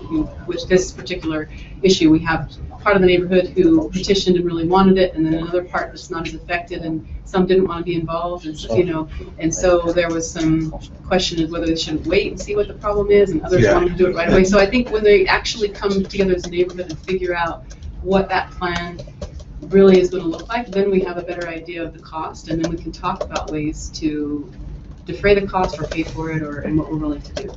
And I agree with that. So it's a matter of discussion. I just wonder sometimes if we can't do anything until we know where every penny's coming from. But they are recouping all of the cost on the fee. So when it comes to the parking fee, it's $15. That's the cost for the parking fee, from what I understand. The parking permit, right? So each family will pay for at least one parking permit if they want 2 free ones. And so they'll have to pay for each car, and they pay the $15. That's what the other neighborhoods are paying for their parking permit. So we are recouping the cost as far as the fee for the permits. And then enforcement's a little harder to I think. And again, is that a direct cost or an indirect cost? And that I start to wonder where that one. The enforcement. Maybe more, I don't know. I don't know, that's one of the things. So I appreciate what we're doing, and I agree, I understand. I just don't think that I'm afraid that if we have to figure out everything without completely involving the administration, that we're not going to get things done. I don't think that we're doing it without involving the administration. No, I don't either. I think they've been on board on this, but it seems to me that we're going, and we've just basically defaulted to general fund for that $95,000. And that's fine if that's a priority. The reason this is, and they're all kind of complicated. What complicates this is we're not really adding the staffing to go patrol this, to issue tickets every 2 hours. It puts stress on already stressed resources. That's true. But there actually won't be an incurred cost to the city because of this enforcement of this program. It will just thin us out in our ability, if that makes sense. Now, the license plate reader, we're all very hopeful that that's going to make us far more efficient in issuing tickets, and that we can actually absorb this program, and even with this program, with the license plate reader, do better than we were doing before. But it's much like speeding. I think we used this analogy before. We're not giving tickets to everybody who's speeding in our city, nor have we asked for the resources to that. It's probably just not the best use of resources. And so we're going to do the best we can. If we were to get to that neighborhood and issue tickets every hour or every 2 hours, it would cost us $95,000. So that might be an indirect cost rather than a direct cost, and so it wouldn't apply to this. Is that? And it wouldn't be $95,000. That's why this is a hard discussion. Is well, that neighborhood's hoping we're going to be there. I think that's what not the problem with the conflict is what are the expectations? Right. We're going to all this work and all this discussion for this neighborhood, and they're saying, okay, we're putting this in place, and then the city's not there. There's going to be a lot of phone calls back saying, hey, this car's been parked illegally, and no one's issued a ticket. And where are you, Mayor? From what I've understood from the neighborhood, though, I think having a policy in place, having a sign up, is more than half the battle. Another neighborhood that has had this program, they put up the signs, and they said 95% of the people just look at the signs and they see it's by parking permit. That's great, as long as that's the expectation. Right, you know? right, and that's something that we can make sure that. And I don't want to debate this thing right now, but I'm just debating the topic of direct fees, and that's what I'm wondering about. Right. Yeah. But I see what you're saying too, because right now it is every 2 hour and it's not being enforced, and they may want that enforced more stringently at the first of the semester, and making sure that because the problem exists right now with the 2 hour parking. And if we do, that takes resources from some other place in the city focused on that neighborhood. Well, and that's already there. How does that's that all already the balance? law. The 2 hours is the 2 hours is already there. That's already what we're currently doing. They want to change it to every hour. Right. Let me come back to the speeding example, where we'll have a neighborhood call us and say, hey, they're speeding down our street. So we'll send out some enforcement, and it's temporary. And we're going to be there for a week with the car, and then we're going to disappear because some other neighbor has called us out and said we're speeding in our neighborhood. And if Kim's neighborhood calls and said, look, they're killing us, they're not obeying the signs, we'll double up the enforcement out there, but it'll be somewhat temporary, if that makes sense, and we'll respond to it, but then we're going to have to respond to something else over here. And there's really not a parking sign in the city that's any different than this. Does that make sense? That's how we're enforcing parking on Center Street, and our businesses call frequently and say, hey, get out here, we get cars that are violating this, and we'll double up our efforts there, and then a while later we get called off on something else, and we'll lose our attention there. And I'll come back to this license plate reader. We're all hoping it's a game changer in the parking enforcement world. The reality of it is it's probably one's not enough. If it works, we're probably going to be back saying, all right, this is helping us. We need 2 or 3 of these. So Gary, does that help relative to that intent statement and identifying, having the discussion related to fees and identifying? Well, it helps me to some degree. It's just a recognizing that we're not necessarily going to assign the fees, other than we're going to have the discussion about those fees. Because and get some confidence that the resources are available to us. Yeah. Okay. Any other comments or questions relative to any of these 3 intent statements? Dave? From what I remember, I think I was pretty comfortable with the budget intent statement, so if we wanted to move that forward, I'd be fine with that. I think they were pretty general in terms of the budget philosophy and not tied to specific budget items. Right. If we were going to get into tying intent statements to specific budget items, I think that would have to be for next year, because it doesn't make a lot of sense to me when we've already passed a budget to go back after the fact and, try to do that. Okay.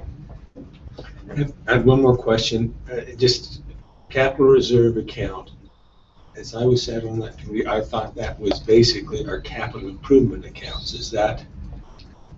We're calling them upgrades and replacements. So yeah, I'm to keep the terminology. Yeah, and so I was just wondering, it says the city should fund a maintenance reserve account adequate for all capital maintenance needs. So is that the fund that we're talking about? So are we actually establishing a new reserve fund, or are we just using the existing capital improvement funds that we're account that we have established over the years? That's a question. Well, if we're asking them to put money aside, so there would have to be an account established to do that. Well, isn't that account already established and call it a capital improvement fund? That's what I'm wondering. I guess we need terminology. I don't know. There were some issues with that term, so. But yeah, I think we're talking about the same. Thing, but we're saying put the money aside in advance. Let's a percentage of the money, put it aside each year. Well, some money is, to go towards the upgrades and replacements. And maybe Mr. Walters is here. Maybe what we were envisioning in another account, or is it already accounts that we've already got? Does this refer to a specific paragraph or sentence of the second intent statement? In the general fund, so it's the second intent statement. The city should define an appropriate level of capital maintenance funding for all city facilities using user charges and general tax, and this should fund a reserve account adequate to handle all capital maintenance needs by setting aside a percentage of budgeted revenues each year.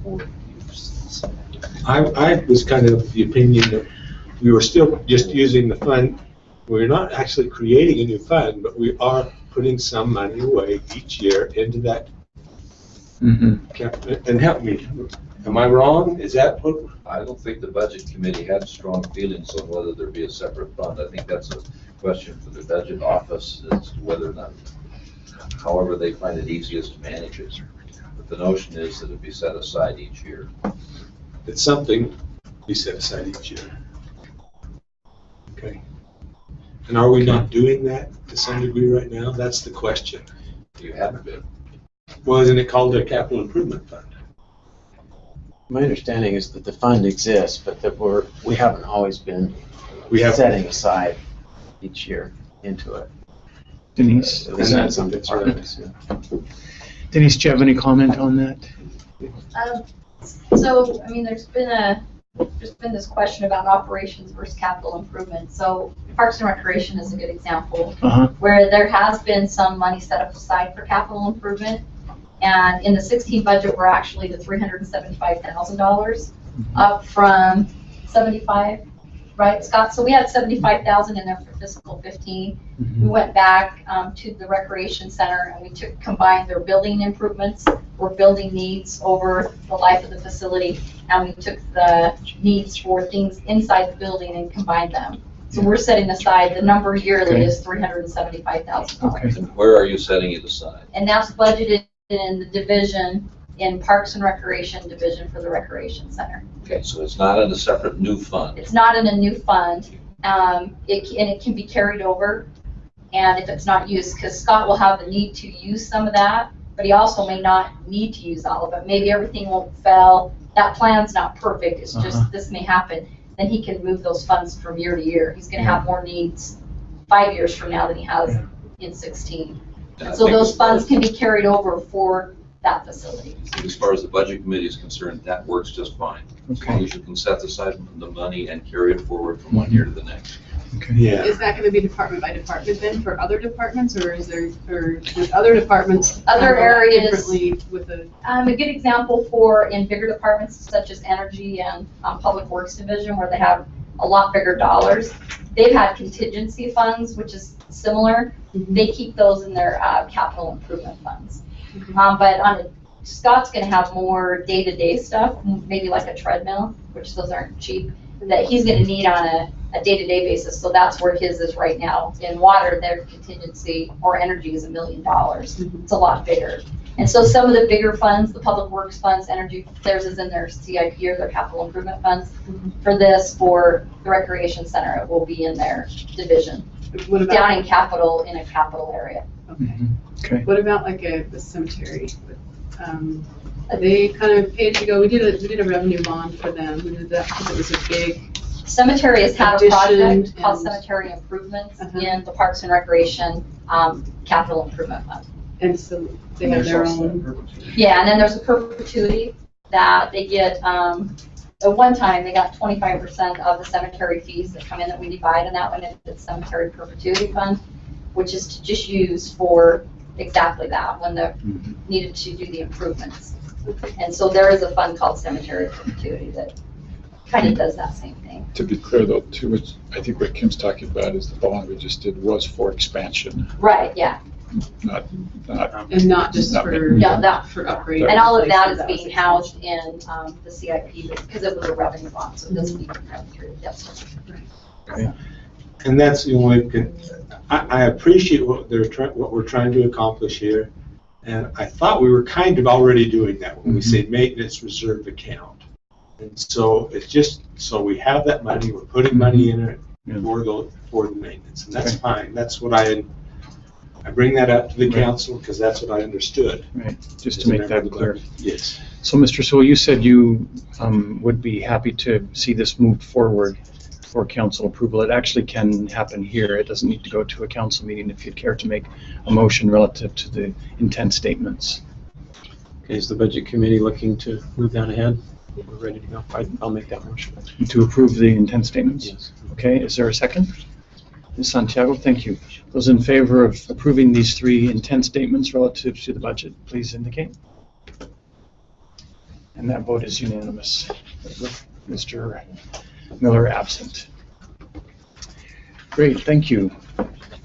We'll move then to item 3, a brief item on a discussion related to the proposed policy on closed meeting agenda prioritization. We discussed this in our last work session and then needed to make a tweak to the language in order to get this approved. And so we'll have Matt walk us through that. Thank you. This is an internal rules policy that's been proposed to address the order of business in a closed meeting. It basically states that council items will have first priority for discussion to ensure that adequate time is reserved for those discussions. If there are multiple administrative items on the same agenda, there's the policy basically lists out various alternatives, all of which exist today. It just sort of formalizes here's sort of a guide or how-to manual for future leadership to deal with large closed meeting agendas where there may not be enough time to deal with everything before. In the event that there is a administrative item that is requested to be heard first, the council, as part of this rule, as with all council rules, can, by majority vote, suspend the rule and hear that item first. Okay. And could you remind us, I might have asked you this before, Matt, but, so we had this discussion 2 weeks ago. What was the edit that we were looking to have made for this meeting? Yeah, the edits included just spelling out those different options. Okay. Which are 1, 2, 2, and 3. Okay. Okay. So that as options, Yeah. the go ahead. the regularly scheduled meeting could be increased. The time normally, here we go. That we could recess and reconvene at the conclusion of the council meeting, or a special closed meeting could be scheduled in accordance with the state statute. Okay. So whoever raised that, does that seem satisfactory? Dave? Just a comment. So I believe the request to add that language came as a result of this suggestion from the mayor. And Okay. one of the things that he had mentioned was the option to continue a closed session after the public meeting. As you know, we haven't had a time to meet to discuss this, but it seems to me that Mr. Taylor has addressed that well. And if we'd had something like this in place, it would have really helped 4 weeks ago.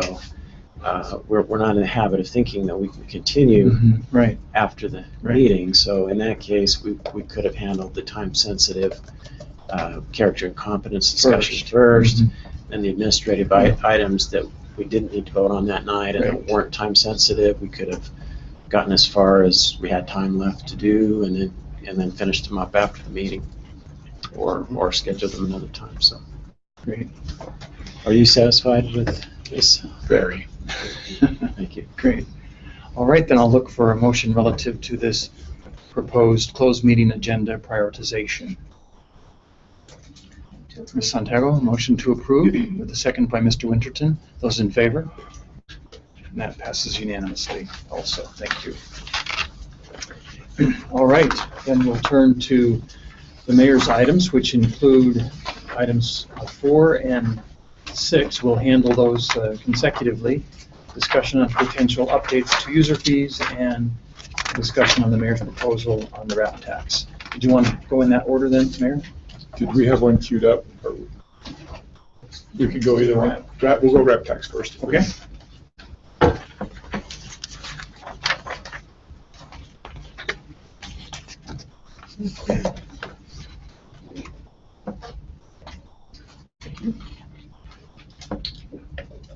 All right. Do you all know Thomas?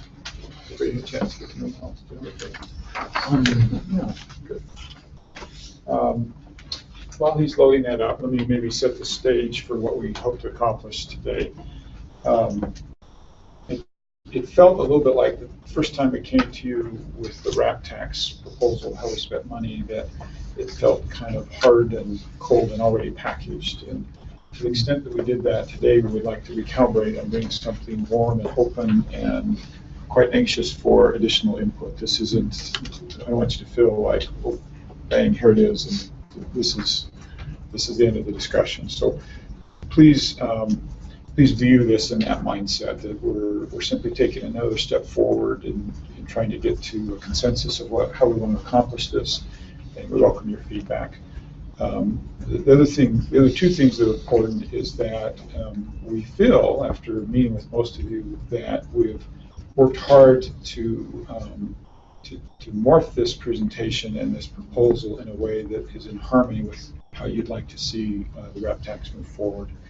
And not only that, but we've combined that with the survey results that came back from our residents that we heard 2 weeks ago. It feels like it was 2 weeks. much shorter than that. And hopefully you'll see that weaved into this proposal as well. So are we good, Thomas? Are we still? We are good. Okay, so can you read that? Do we need to make that larger? A little bit bigger. One more? Are we still on the, how's that? You need a bigger screen, where's mine? Can you read that, can you read that in the back? Do you want the back lights up? No, I'm just wondering if you could read it back there. Okay, let me do so. Somebody besides Janelle. I can read it. Okay, good. You'll give it to me anyway. Yes, we'll give this to you as well. Okay, so the first thing we'd like you to see is the source of funding for the projects that we're proposing be used. And let me explain that a little bit as we go along. The RAP tax, we believe, would generate $12.6 million over a 10-year period of time.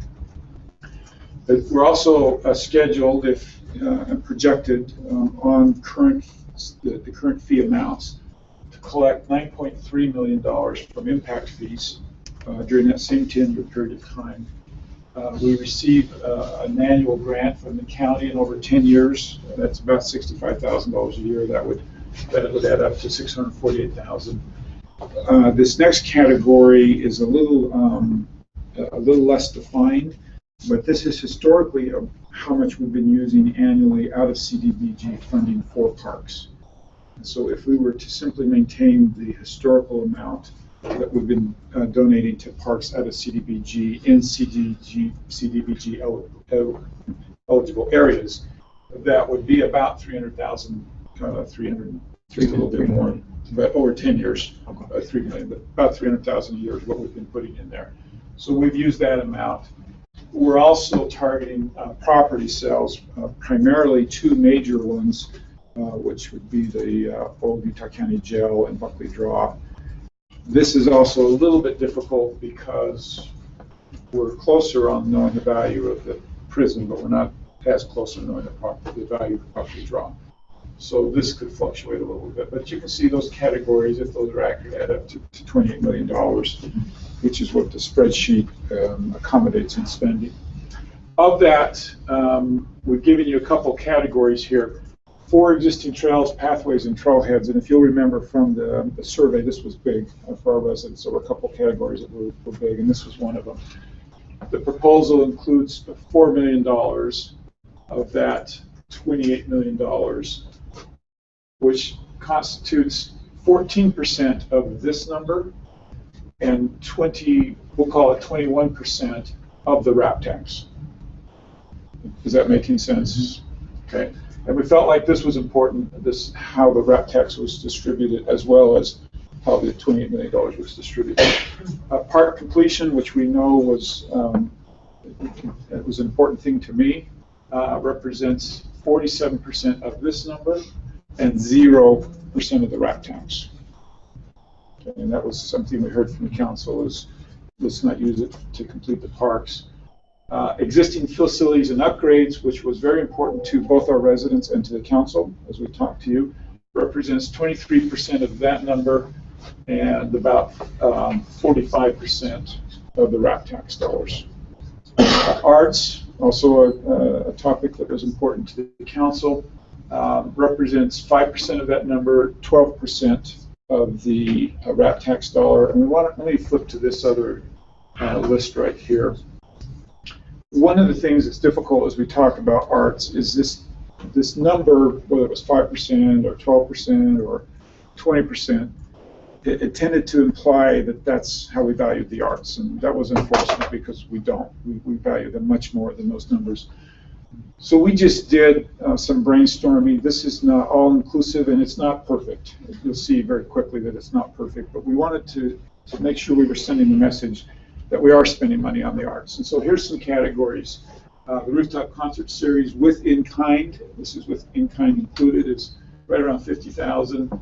The current Covey Center subsidy is $350,000.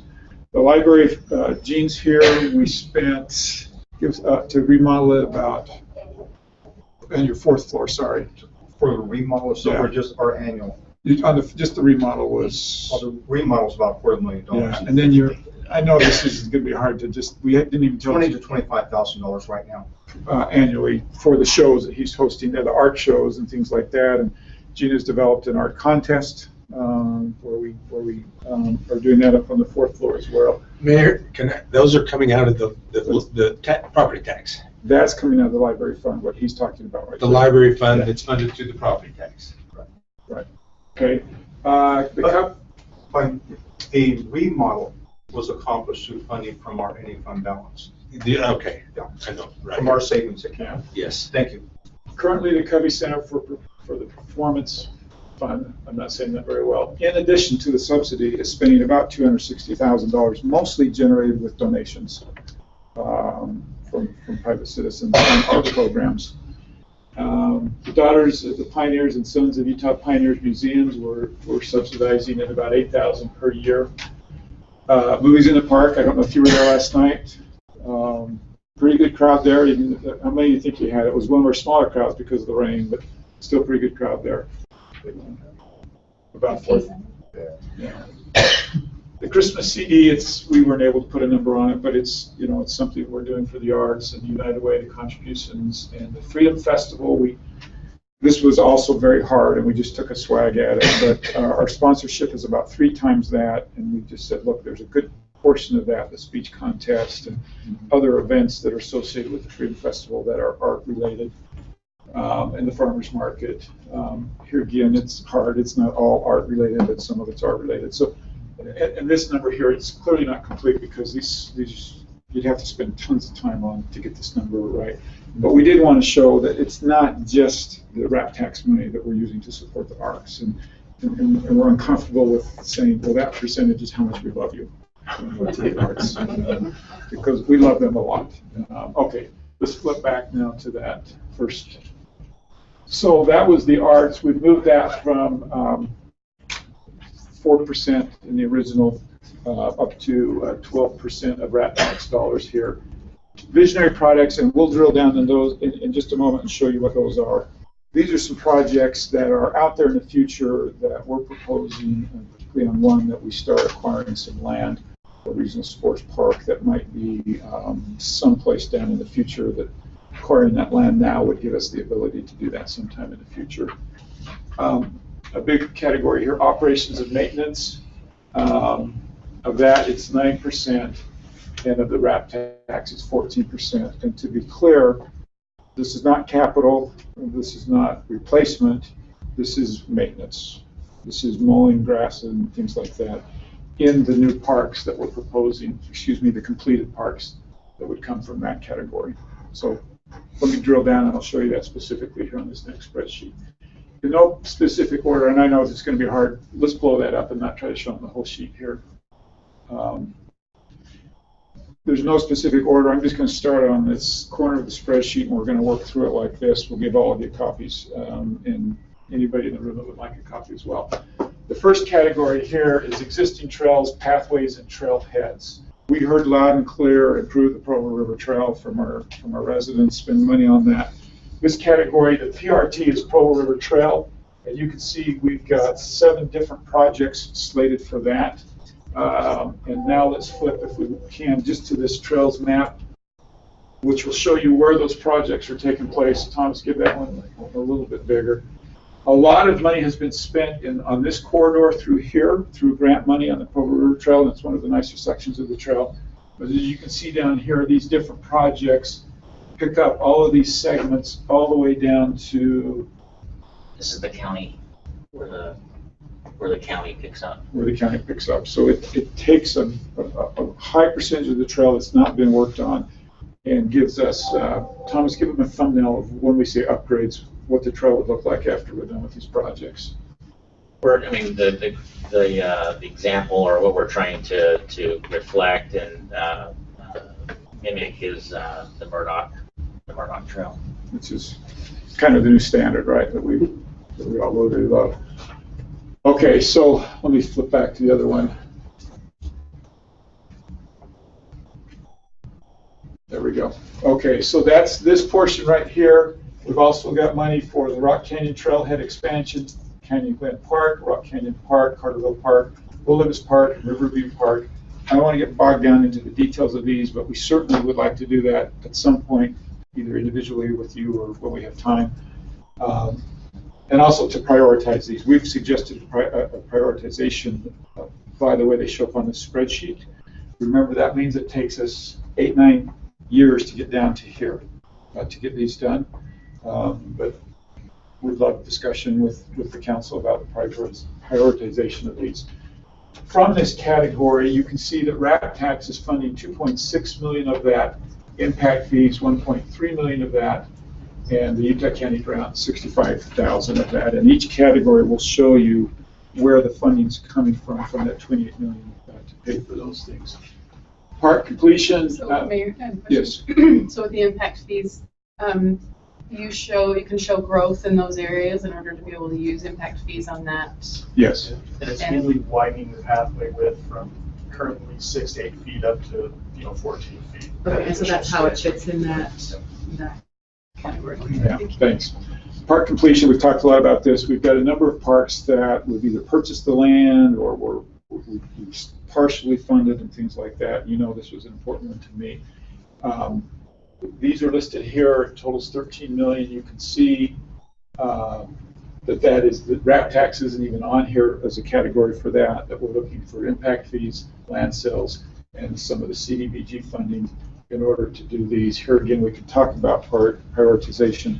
Some of those priorities are set by when these funds come in. For instance, if the land sales come in, we're going right here and doing this one first, if that makes sense, because those are specific properties in that neighborhood that have been committed to do that right there. Operations and maintenance. So we've asked the team, the parks team, to look at these parks and estimate when they would come online based upon when we think the revenue would come in to finish them.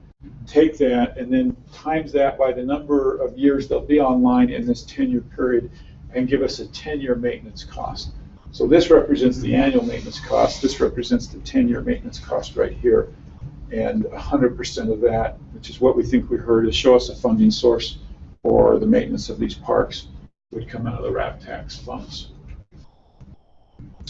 Okay, this is a big category, and you're going to see this is going to go down about 6 blocks on this spreadsheet right here. This is existing facility upgrades. Not spending too much time here. We'll come back to any of them, but we'll just kind of flip through here and show you the categories. Some of them are restroom replacements, restroom upgrades, sport facility renovations, playgrounds, all at existing parks. And this is the category we kept getting confused between maintenance and capital upgrades. These are what I would call capital upgrades in these parks. Tennis court renovation, lighting upgrades, parking lot replacements, pavilions, signage, irrigation, miscellaneous site improvements. That all comes down to $6 million. Impact fees, $100,000. The bulk of this coming out of the RAP tax right there. 5.7 million Utah County grants. A pretty good chunk in some CDBG funds. So is that a total list? Is that everything that we have, all the needs of am I correct in saying everything that was on that, either in your CIP or that was on that original spreadsheet you saw last time, is here? So that's everything. Isn't Bridalveil County property? It was near the top. Go on. Bridalveil, what do you have? It's actually city property just south of the falls. Oh, okay, that that little park right there. 3 acres of the city. Okay. Near Nuns Park. Yeah. Okay. So one of the things too that this discussion has generated is the fact that we're maintaining parks out in the county. And Doug's given me a number for what that's costing us, and we have an appointment with the county commissioners to have a discussion about, is that fair? And should we be getting help from the county for those parks we're maintaining?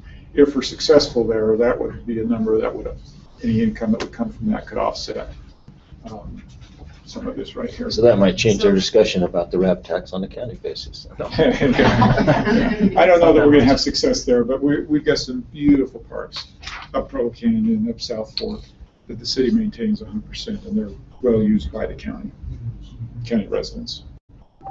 So that's just the beginning of a preliminary discussion with them. Okay, over here, the arts. This category would not try to be too specific. A general idea would be to say we're going to put $150,000 annually into the arts from the RAP tax. Remember, that's not all that we're using to support the arts. Here are some ideas, and this is what needs to be matured, obviously, with all of you. But we've had an opportunity and dialogue with the Sundance Film Festival and have an opportunity to bring the children's portion of the Sundance Film Festival to Provo.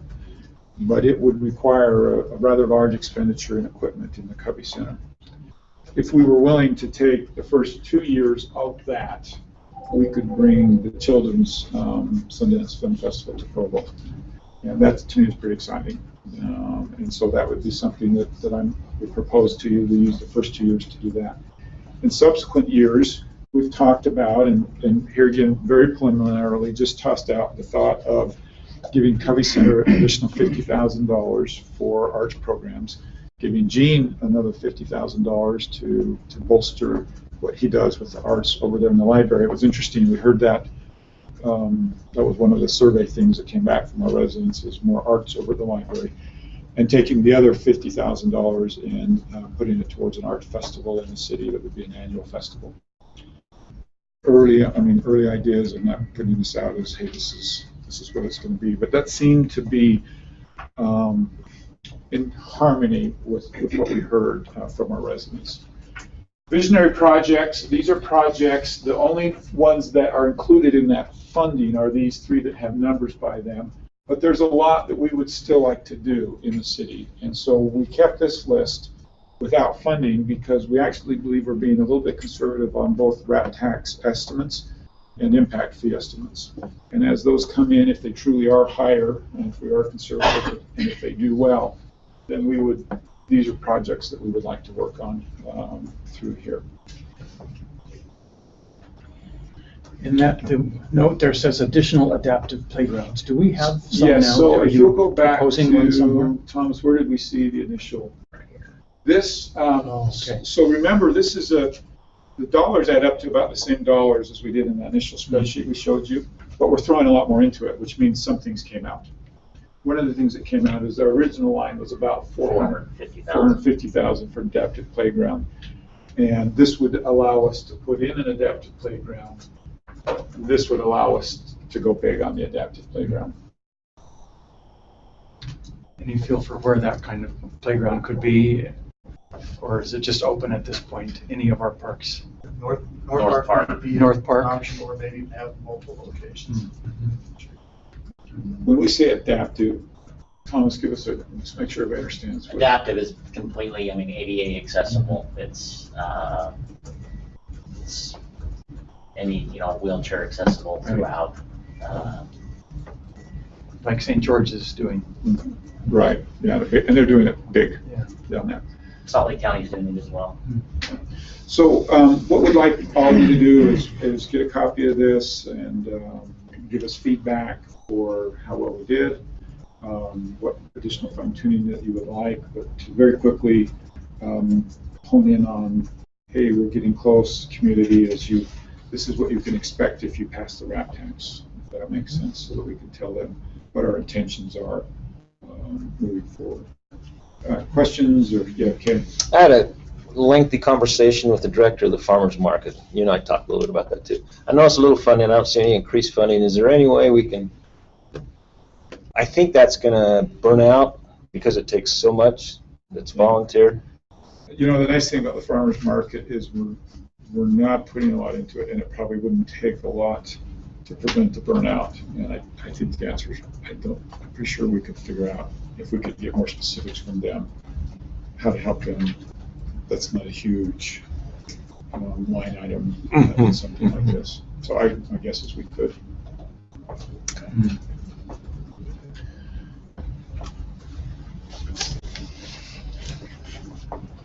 Okay, further discussion or? I think it would be helpful. We have a member of the budget committee here, but I think it'd be helpful to either hear now or to take it to the budget committee to look over the proposal and compare it to our net statements and our guiding principles and kind of see how it shakes out and come back with the. Okay. Hopefully we've been in tune, you know, the ongoing maintenance issues and things Yeah. like that, that we've been in tune with what they're asking us to do. Why don't we send that to the committee then for review? Yeah. I think my hope is that we would very quickly coalesce around this, or a version of this is where we're going. Yeah. Okay.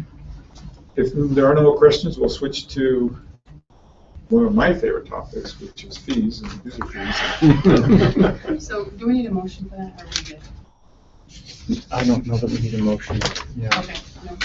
Yeah, and here again, I think we're going to kind of move forward, that we're close, if that makes sense, on the path. And please let us know if we're not close.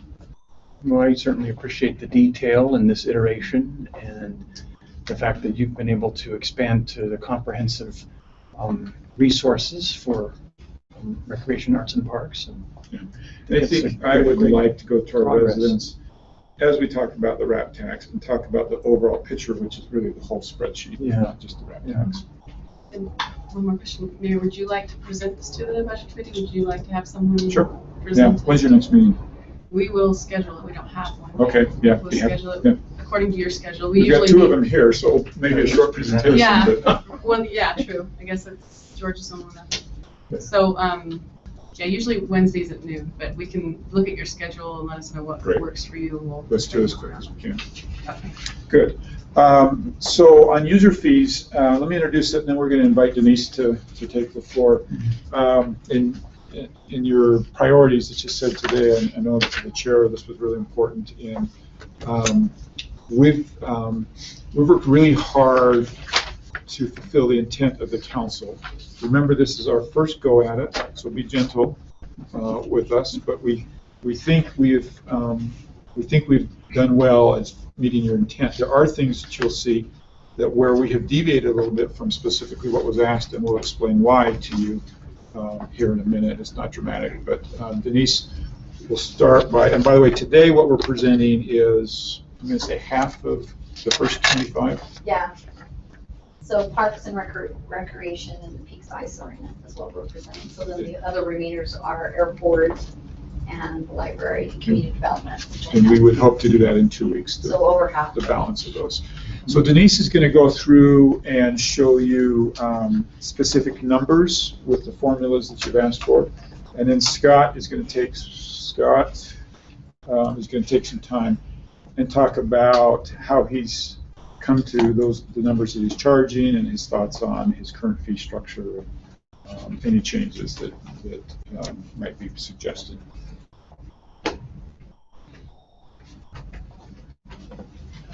You can try that call, yeah. I'm close enough, I can see. Speak's good now. Okay. Do you want to make it a little bit bigger?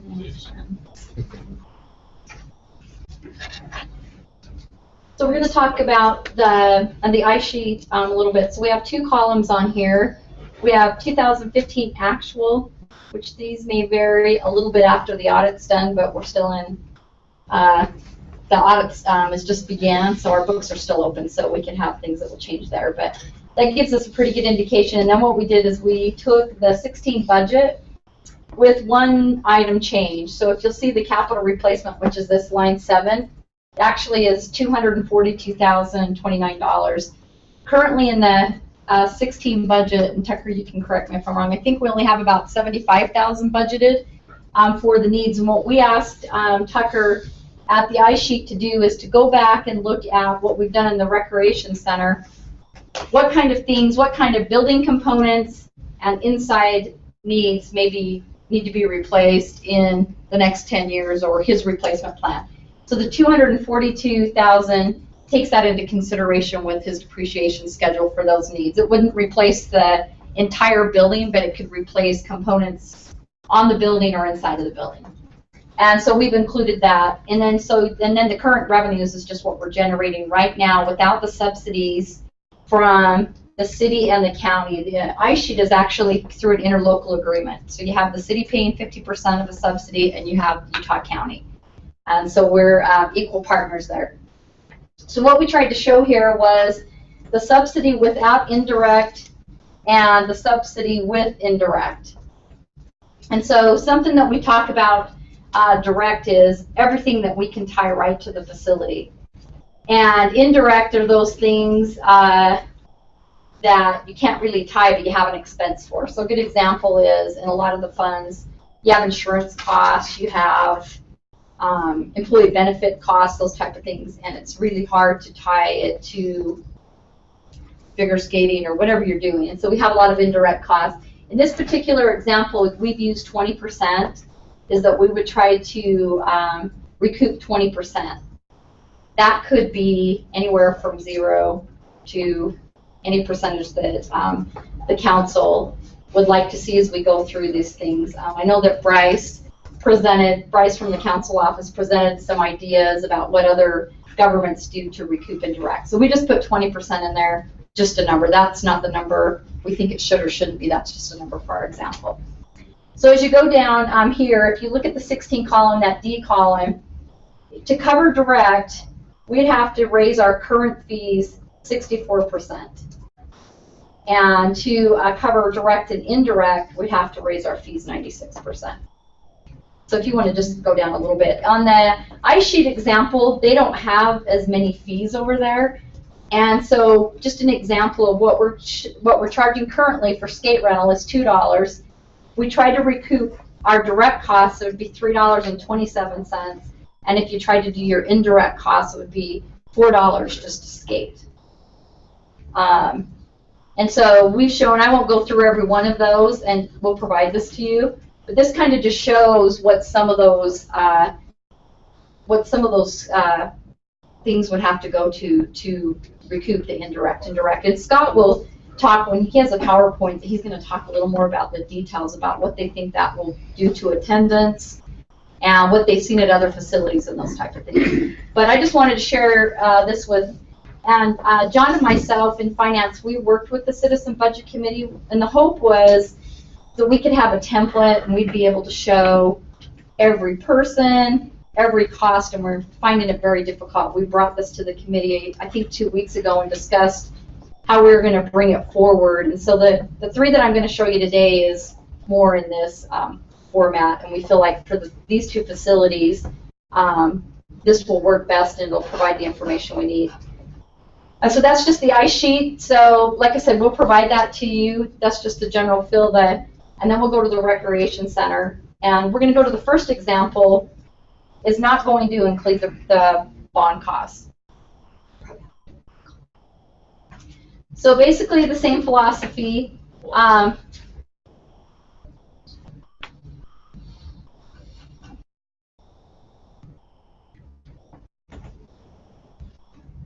Just include their 15 actual budget, which we're looking at them coming in probably at about $82,000 of a subsidy from their revenues. But in 16, we're actually showing that if we stay on track with our revenue and expenditures, they'll actually bring in $21,000 to the goods. So they would have no subsidy basically in 16 if everything stays as it is. Something that we discussed this a little bit earlier in the capital item, the 375. That includes the same type of thing. We took the building needs inside and out, and that's what the depreciation schedule. So the 375 is something that we would use if they needed all this year. They could use it if they didn't use any of it. It could roll forward to the following years, and they would be accumulating monies as time went on. So that's the 375 that we discussed a little bit earlier. So we use the 20% indirect percentage again, whether that's the number that ends up in the end. It's just a number just to be consistent. So we have our without indirect and indirect. So if you look at the numbers right now, to cover direct costs, we would want to decrease our fees by 1% because we're actually bringing in more than we need just to cover direct costs. If you look at it direct and indirect, then you're looking at 19% increase. And so originally we were going to do the same example, but if you want to just scroll down, Thomas, I went through the consolidated fee schedule.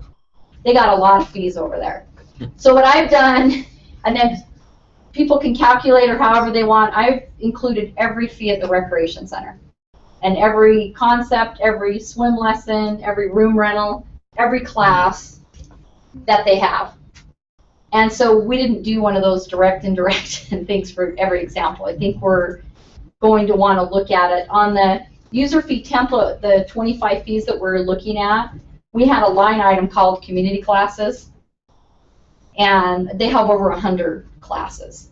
So we had one line item, but they're all different needs, they're all different costs, all different time frames. And so I've included all that information that we could use. We can go calculate those type of things if we decide we want to look at any of those fees. But hopefully this gives you a general picture of what we're recouping and those type of things. Something we talked about that would be really hard from a daily pass would be, I come in and I pay my $5. I may do 20 things. I may go run, I may go swim, so it'd be really hard to decide how much it costs to have me swim or run the track or everything. So like I said, the numbers are there, and all the fees there at the recreation center. So we can, if we want to look at one area, we could do that. And to those, the volume numbers include the number of people coming through the turnstile? Where's Scott? Right there. So Yes. Scott, did you want to touch on that a little bit? We do have, I think, some attendance number on. Yeah, we do. Use. Yeah. And I assume, We have adult, youth, and seniors that you provided to us. And then we have the number of passes. so our actual annual usage between swipes and payment is about 1.5 million people that are going to the rec center. So do those numbers look familiar, Bryce? Those. Yes, that's the daily use is the number of day passes we sold. This does not account for like the foot traffic of program participants or someone who's coming Or in. members coming or in. So those are members. just associated with the daily admission. But do we know how many times the pass holders actually use the facility? We could go to each individual and be able to determine that, yeah. You'd have to go to every person that had a pass, right, Scott? Right. You'd have to go look up my name, right? And see how many times I went in or not. Right, so we could go, to get determined that use at about 1.5 million, if we took off the individual users and the program users of that, that would give us our member swipes, wouldn't it? It was about 650,000 member swipes across 20,000, at any one time about 20,000 members. Scott, the one number that certainly jumps off the page is quite stunning is the fact that 20% of your pass holders are non-residents. Is that So it'll go common? through different time periods and elements. When we first started out, it seemed to go around 10%. I think you see a bump in that in the summertime where people are bridging that 3-month membership between school years, and it seems like that goes up and then it'll actually come down. But I think it's always been somewhere between 10 to 20% of the years, and I think that reflects a lot of the available facilities in the communities around us. Okay. So the only difference between the two tabs that we'll provide, we have the Recreation Center. If you want to go to the next one, we included the Recreation Center bonds. So if we did want to do full cost recovery, say that we were trying to accumulate enough dollars to replace it when the structure is ready, fully depreciated, which I don't know when that is, 30 years, I don't know when that is. Then we've included that. That's the only difference between these two tabs. And so you would look at, to cover the direct costs, we'd have to raise it to 78% with the bond, annual bond costs in there, and then the direct and indirect would be 113 with those in. So we just provided those if you were trying to do full cost recovery, what you'd have to do at the facility. And so this is something you're familiar with. Like I said, we'll give you those 3 tabs. Those are completely done at this point as far as our numbers go. Because we're still working on the other ones, but I'll just give you a completed one for those 3. And then I'm going to turn it over to Scott, and then if you have any questions after Scott's through, then we can come back and.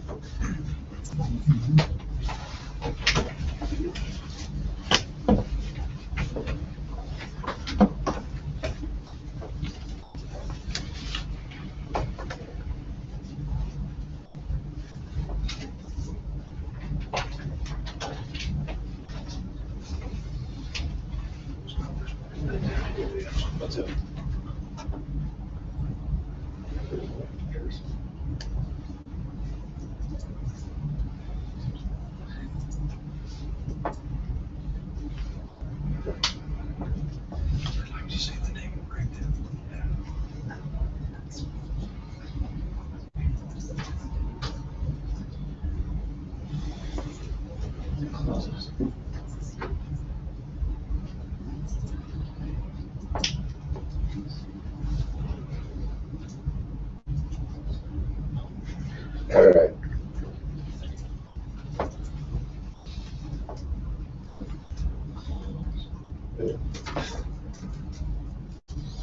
This monitor's just a little bigger than the one on my desk.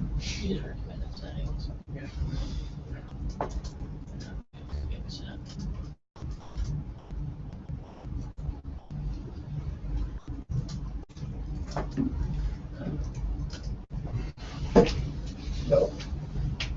Oh. Sorry, new computer. New license. Thanks, man. Let's see if I work. See how much power I got here.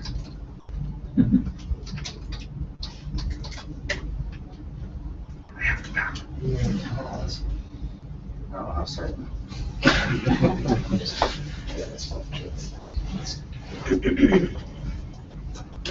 Top of them, bottom right. There you go. Thanks, guys. Takes a village. So I'm excited to talk with the council about sustainability principles and users fees within the recreation division. I think what you're going to find in a lot of ways is we're on the same page. I think we're going down and trying to get to the same destination. Maybe some of our routes maybe vary a little bit, but I think it all prompts a great discussion. I think if you'll allow me to look a little bit at our history and our commitment to sustainability within Provo City, the Cubby Center, which opened in 2007, started at a subsidy of $672,000. And as you've seen from both the RAP tax presentation and other things, that subsidy is now $335,000. Peaks Ice Arena, we began operations in 2008, started at $603,000, now is $174,000. Then to go just to dial in and go a little deeper on the recreation center, the three older facilities that it replaced, the Eldred Center, the old rec center, and the teen center, were quickly approaching in their dilapidated states $1 million subsidy. So now that has completely turned around, and it's now operating at a surplus of just a little over $21,000 that Denise talked about. And we're very proud, and we think this is very unique. The recreation center operation actually includes senior and adaptive services, so there is no general fund subsidy for that. We'll dial in a little bit to that later on too. And then another part that went into this year's budget, showing that we listened to the council and the idea of sustainability, is now the rec center budget is covering an allotment of $375,000 per year for building system and equipment replacement in the future. So that means that if you just look at these numbers since 2007, the recreation division is taking $1.5 million less from the general fund now over this time frame as we've worked on these services. So, you know, I think you could really look at this, and as we evaluate, I think one thing to understand is I don't know if there's a U.S. city that wouldn't trade us straight up for this situation. It's something we're really, really proud of. One thing to also look at is the starting subsidies are pretty much, from our studies, very typical. Those were the subsidies that you should expect to operate a Cubby Center, a Peaks Ice Arena. But I think what we've shown is the recreation division isn't typical in this. Typical is boring. We try to do better than that. And we are leaders in that field. People are coming to us from other states wanting to know what are our sustainability concepts and practices, and they want to try to match those in our own community. From a general scope and concept, due to the uniqueness and high quality and the extra demand we have at our facilities, we actually are at the high end of our charges, and we'll show those in a graph later on. So most of our fees and charges, especially in the two facilities that we're talking about today, are on the high side. I think, and we recognize that we work in a voluntary purchase environment, and market pricing is a factor. People can go elsewhere for our services. We also have the element of we have to have an affordability perception, in that we can think that there is no market and then we set a price, but no matter what, the family is going to make a decision whether or not that is something that is affordable.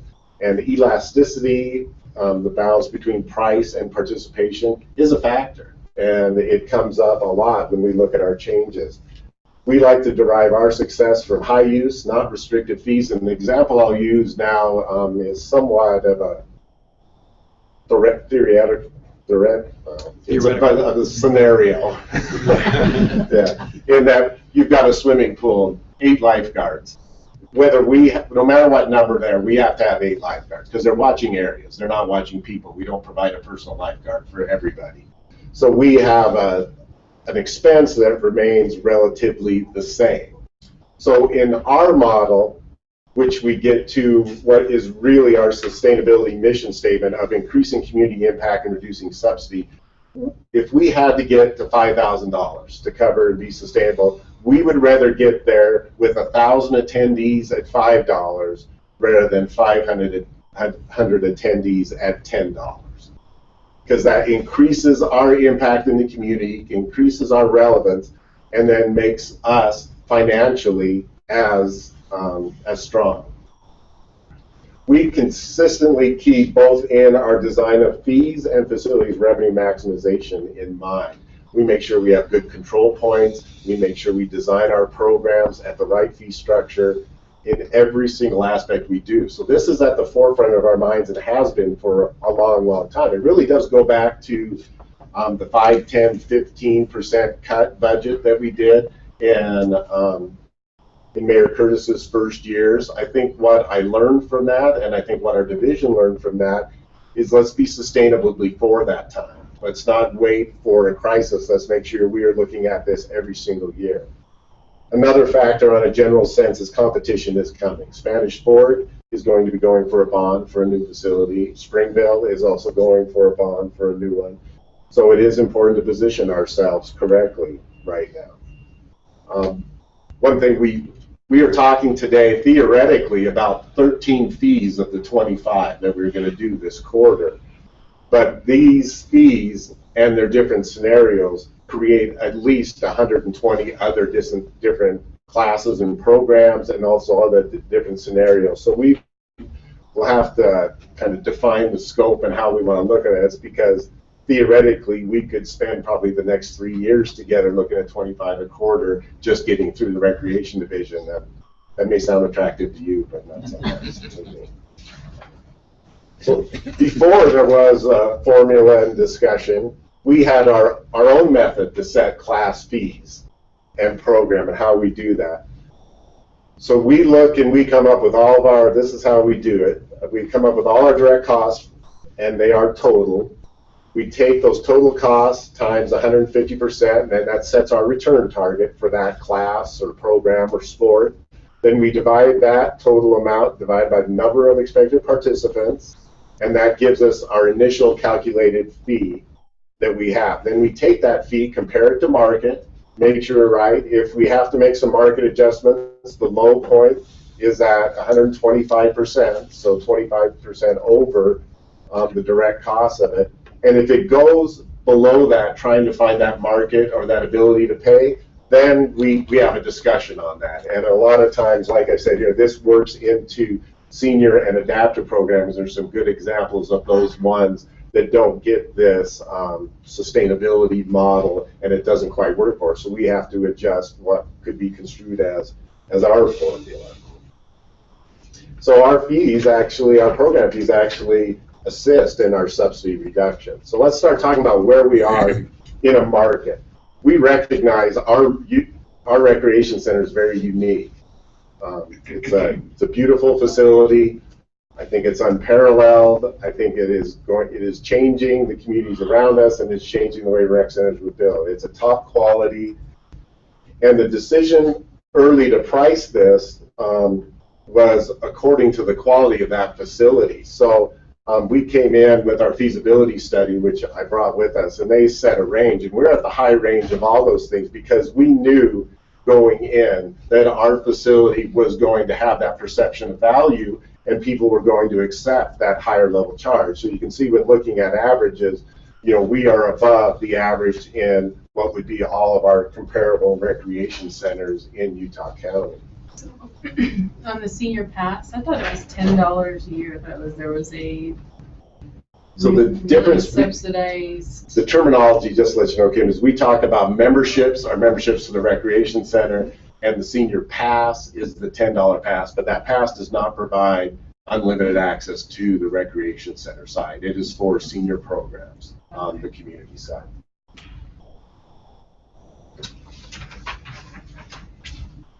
So in that, looking at the senior services, thanks for the segue, Kim, we look at the nuances of setting prices, because we were talking about covering indirect costs and 20% indirect costs in the rough model that Denise showed on that.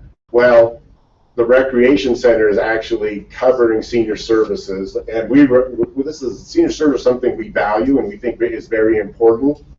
And we are very proud to say that I don't know if any analyst can find no general fund contribution senior services in any community. So that we have been able to take that. Now, whether you took those monies that were utilized from the rec center for seniors or we use those towards indirect costs, somewhere these are going to have to be covered in some way. So, but to go to the actual hard numbers, senior programs, this is that $10 pass. Between the $10 annual pass, mountain lion lunch reimbursement, some tours, and some minimal class charges, we bring in around $30,000. Our senior program expenses, which include our front desk staff, a portion of our full-time staff, program expenses, but we did not go into calculating depreciation or indirect costs on this area, so that number would probably get bigger if they came in. So current fee is $10. If we use the formula fee just on this basic premise, then their cost per year would go up to $251 per year for those seniors. So I think this is an example to me is that I really feel like we need to have an opportunity to talk our way through our services and our pricing and explain some of these nuances to this. When we look at raising fees, I think in the model it looks at 20% or at the peaks much higher. We need to look at the elasticity of who is displaced by this, and are we really displacing by higher prices the people that need these facilities the most? And are we really taking account the potential to go backwards in our revenue maximization? A recent model, which was a rec center that was built very similar to around our time, did a fee increase, and we're still relatively recent. The two fees we're talking about today, Peaks just had fees adjustment done within the last couple of years, and we just opened this a couple of years ago. So as we look at that, but another rec center had what you would consider a small increase in their fees and actually dropped 25 to 33% a reduction in their revenues. That many people decided not to re-up in our memberships. And when you are operating a $4 million revenue rec center, which there is no rec center in the United States that grosses as much as we do, 25 to 33% could be something $1 million to $1.5 million that is lost on that. So we need to know if we're making adjustments in fees that could have that type of ramification in it. What we're experiencing right now, and it's after 2 years, and we're relatively new, we are definitely riding a wave of success. I'm joined by Bryce Merrill, our operations supervisor here, who has been a big part of that success and designing these systems that we have here. But I think when you look at an analogy, and continue on the wave analogy, if you are a surfer riding the big wave, and it's a productive wave and going quite well, you're doing good in the competition, probably at the crest of that wave is not the time to change your surfing board. I think in a lot of ways we need to find out together exactly where this is going. Just this last July that we just finished, we were $40,000 in revenue higher than the previous July. We are still moving up and increasing our impact in this community and in our revenue. So exciting things are happening here. When we asked in the bond election, this is a fairly recent thing where we had a chance to go through this process with our citizens. this is what we promised, and I know because I was there for a lot of the presentations. We promised a facility that'd be subsidized approximately $500,000. And then we went over certain fee levels that we went, like seniors and kids in mid-teens, adults in mid-20s, families in the 40s. And we went over those on a per month basis that we did on that. And that is what we sold the citizens who voted for and who paid for this facility. So the $10 per year for seniors was part of that. Is that part of that promise? that's always existed. So that actually existed at the Eldred Senior Center. So that was a fee that came over, and we kept that fee the same. So that was what part of that promise too. So when we asked, so in setting those fees and going through that process, we went through a survey process, and the feasibility study is right there. We asked our citizens, what would they be willing to pay? What would you be willing to pay in a bond? What would you be willing to pay in memberships? And that's where those fees came from. They were on the higher side of it, like we talked about, because of the sustainability. But an interesting number that we asked our citizens is, how should the rec center operations be paid for?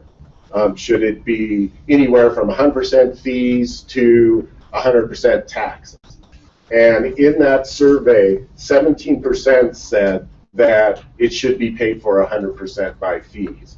The larger percentages were a mix, and in fact, I think it was 33% that said it should be paid for all by taxes. That doesn't mean we have to do that, and what a great thing is we're doing way better than that model, but it does give you the idea of what the citizens perceived and asked for and what they actually voted for. Can you repeat that one more time? Which part of it? The amounts that wanted it by fees, and the other 17% said the operations of the recreation center should be covered completely by fees. And then 83% was either combinations of taxes and fees or all taxes.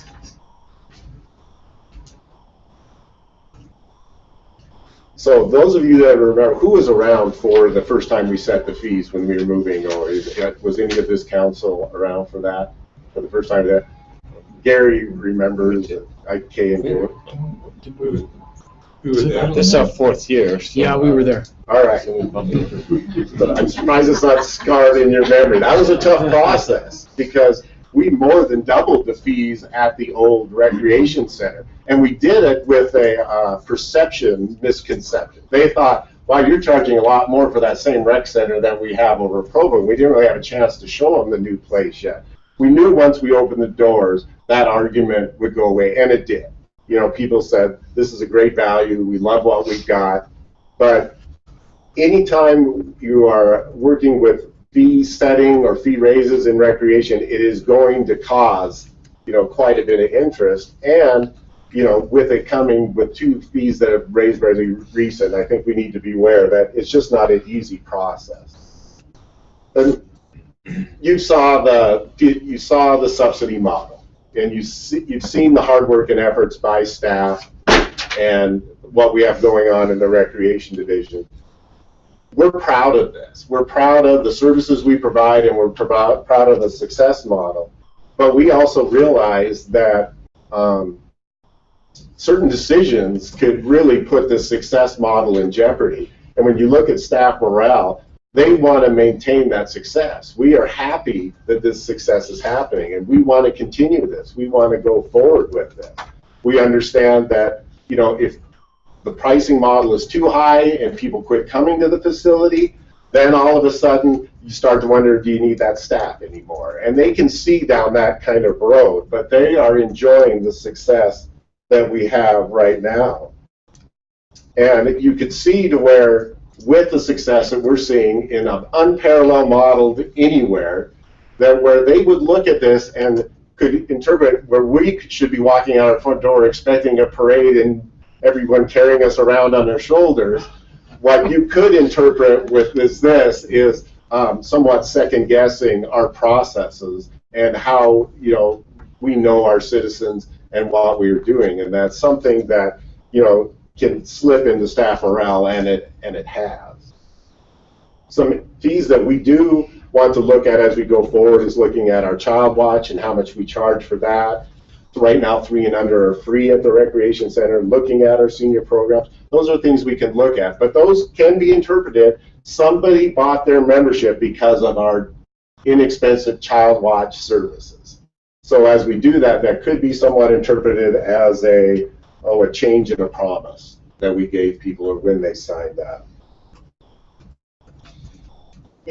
Janelle does her job very well. She sits here and she listens and she writes an article about the fees and what we're looking at. But when that article goes out to the newspaper or when rumors are going around, that does create an uncertainty amongst our user group, a very positive, high momentum user group at the recreation center. And I have had people come talk to me and say, well, I'm not going to renew because I heard you're going to raise the fees. So we're going to move on to a different decision. So we need to involve, whatever changes that, we need to involve our users and get that notice out. And that's where, if change is going to come, I think we need to move, and because right now concepts, even though they haven't been implemented, have a tendency to hurt our operation. So moving on to the Peaks Arena. It always sounds like pizzeria. Peaks Ice Arena. And I'm joined by my superstar at the Peaks, our general manager, Tucker Loudgy here. So this is, when you compare, we really went statewide on this one, showing where we stand in our fees and the percentages that across the board we are above and we are at the high standard at our peak, at our ice arena. This facility is very unique also. It's the only rink in Utah County. It is a former Olympic venue, which we think adds quite a bit of sizzle to it, and it's unique in that it has 2 ice sheets. Most of the rinks in the state only have 1. And when you say rink, American Fork has one, but it's an outdoor. Is that what you're saying? Yeah, they made a bold attempt at an outdoor rink, but I don't know if it operated today. Okay. The article was very positive, but I don't think the operation matched the article. Okay. So I don't think they'd ever created ice, from what I understand. So we're still safe from competition. In fact, I think that operator called us to see if we wanted to buy the equipment. Some fees are unique to our operation. Example is an indoor turf. If you haven't been to the Peaks Arena where the bleachers were, now we have converted those into indoor turf, and just that change in itself increased our revenue $150,000 in rental. And that went directly towards subsidy reduction and some building needs that came out of it. So diversification of program really worked out for us. And I think we all need to remember when we took this over. This program was taken over from private management, and the facility and the programs were completely decimated. There was almost no youth hockey happening there. Figure skating programs were completely depleted, and that December, I spent the entire Christmas holiday just babysitting the compressors because we weren't going to be the person that took over and lost the ice. We were just hanging on by a thread. So, we have some buy-in to this facility, and we have absolutely turned this place around. As I said, the fees were just adjusted 2 years ago, and they were approved by the Ice Sheet Authority. The Ice Sheet Authority, I think Denise went into this, is a city-county governing body responsible for the operations of the Peaks Ice Arena. So that is who we go towards, and that's who approves the budget, and that's who has approved our fees. With great management, as Tucker would say, of this facility, with increased revenues and decreased expenses, we've been able to put money in our fund balance, and we were able to completely pay for, out of fund balance, the roof and the ice service system from fund balance. So we have had a sustainability model in mind in our operation from the very start. And even just this last year, we reduced our subsidy by $30,000 this last budget year. And the $30,000 shows a net decrease in the subsidy, but that also doesn't show that we absorbed, obviously, increased wages, increased utility costs, which when we raise power on anybody, nobody has a bigger power bill than the ice arena. Product expenses, and then some miscellaneous maintenance and custodial increases in part-time salaries. We absorbed all those. So the Peaks is a solid example of our increasing impact, decreasing subsidy model. Then to just go over some of the impacts of pricing and what we choose here. This all came before I was in place or any of us was in place. Provo wanted to be an Olympic venue. And the county and city got together and built an Olympic venue which housed both men's and women's hockey during that week. So what our responsibility is now is just running it the very best that you can. And Fraser Bullock has, who was the #2 in charge of the Olympics, has come to our facility and says it is the best example of Olympic facility transitioning to day-to-day use that he has seen. And we even have visitors coming as far away from Korea because of this recommendation to see how they can build their facilities so they translate to day-to-day use. Lucky one of our full-time staff members speaks Korean, so those tours go very, very well. We fought from square zero, from a facility that's barely surviving with no programs to now we are starting to see the fruits of our labor. But one thing I'm concerned about in this process is success is very fragile.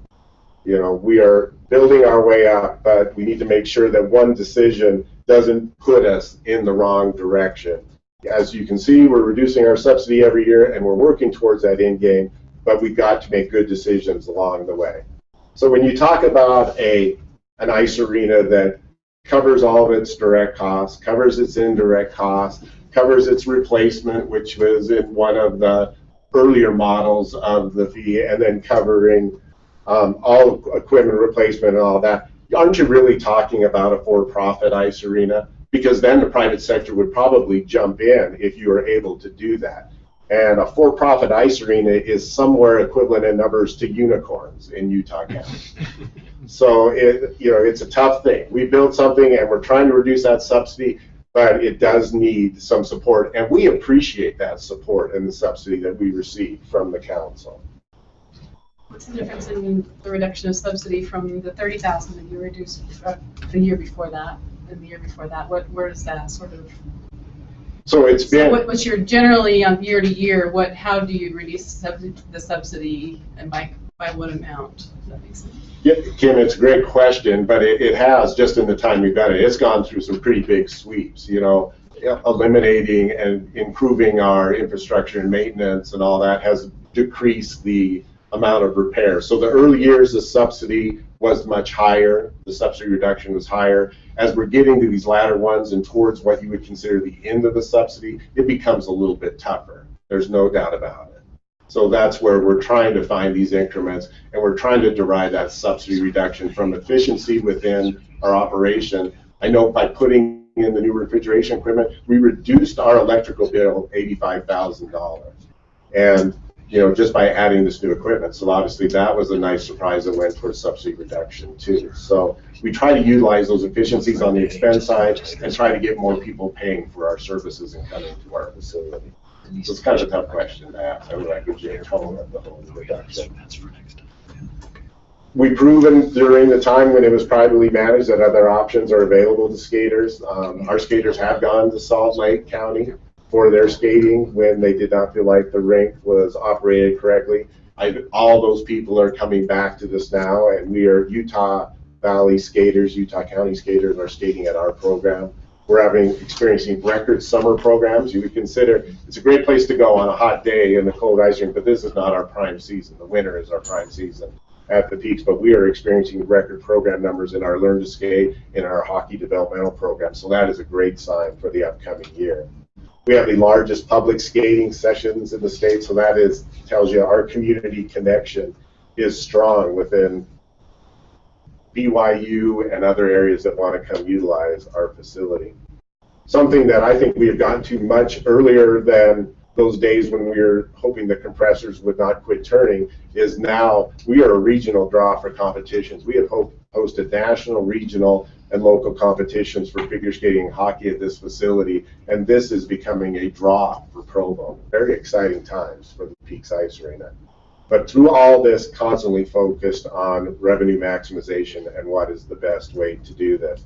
the budget year we just finished, because of increasing revenues and decreasing expenses, we are actually going to put around $86,000 into our fund balance, which puts that fund balance back up to about $250,000, which recently, after replacing the roof and the refrigeration equipment, that's a pretty big move to make sure we can cover our own needs as we move forward. So, you know, I don't know, I was trying to look at a theme at the end of this thing, and on these two, which have relatively new program and fee changes, I guess my number one priority would be do no harm. You know, let's see where these things can go together, and let's see if we can continue this success story. And then as we move forward and see where things are, then see what large adjustments are necessary. And then we do need to talk about the questions on the scope of fees. Do you want us to go through one of the fees be children's finger painting? Do you want us to put that through that matrix and go through every single one of those? Or is our model of how we set fees something that you guys feel confident and trust us on in those areas? You know, we also talked about some of the associated fee structures. We need to talk about how to handle that when a recreation center is covering other operations that require a subsidy. And then the recognition that we do operate in a market, and where we go with that and how we set our fees based on that. So I hope that brings a little bit of how we've gotten to today, and hopefully you feel the support that we have for a sustainable operation in our recreation vision too. So, Scott, you said 2 years ago the county approved fee adjustments. The ice sheet authority. The ice sheet authority. Yeah. So were the fees increased? They were. Almost across the board. You know, we went through and made those adjustments, did our own market study. You know, Tucker did that, so then we went 2 years ago. And at the rec center, is it just the annual passes that differentiate resident, non-resident, or are the daily fees also distinguished by resident, non-resident? We don't do resident, non-resident with the daily, just because of the sheer volume that we have coming in, trying to get those people to bring in an ID or a utility bill or something to verify that. So the daily fee does not go to resident, non-resident, but we have about between a 20 and 25% differential for residents get a discount right off the bat. And the differential is high, about 20-25% higher for non-residents, for members.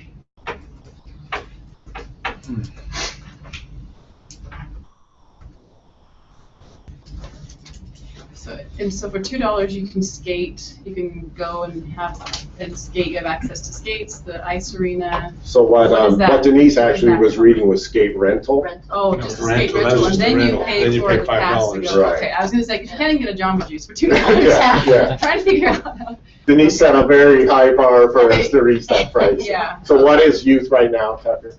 Youth admission is $4 with $2 for skate rental, and adult is $5 for admission, $2 for skate. So same as what we're charging for admissions at the recreation center. Okay.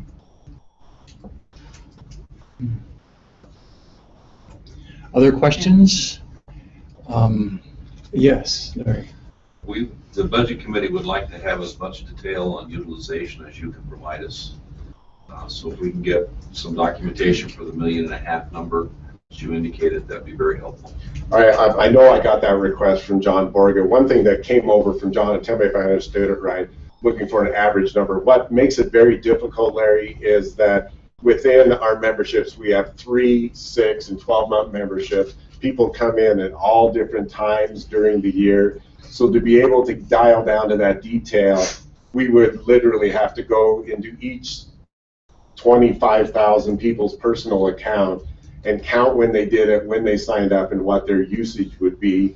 And then I was thinking, Larry, that what if that ended up being residents used it at 22 times and non-residents used it at 18?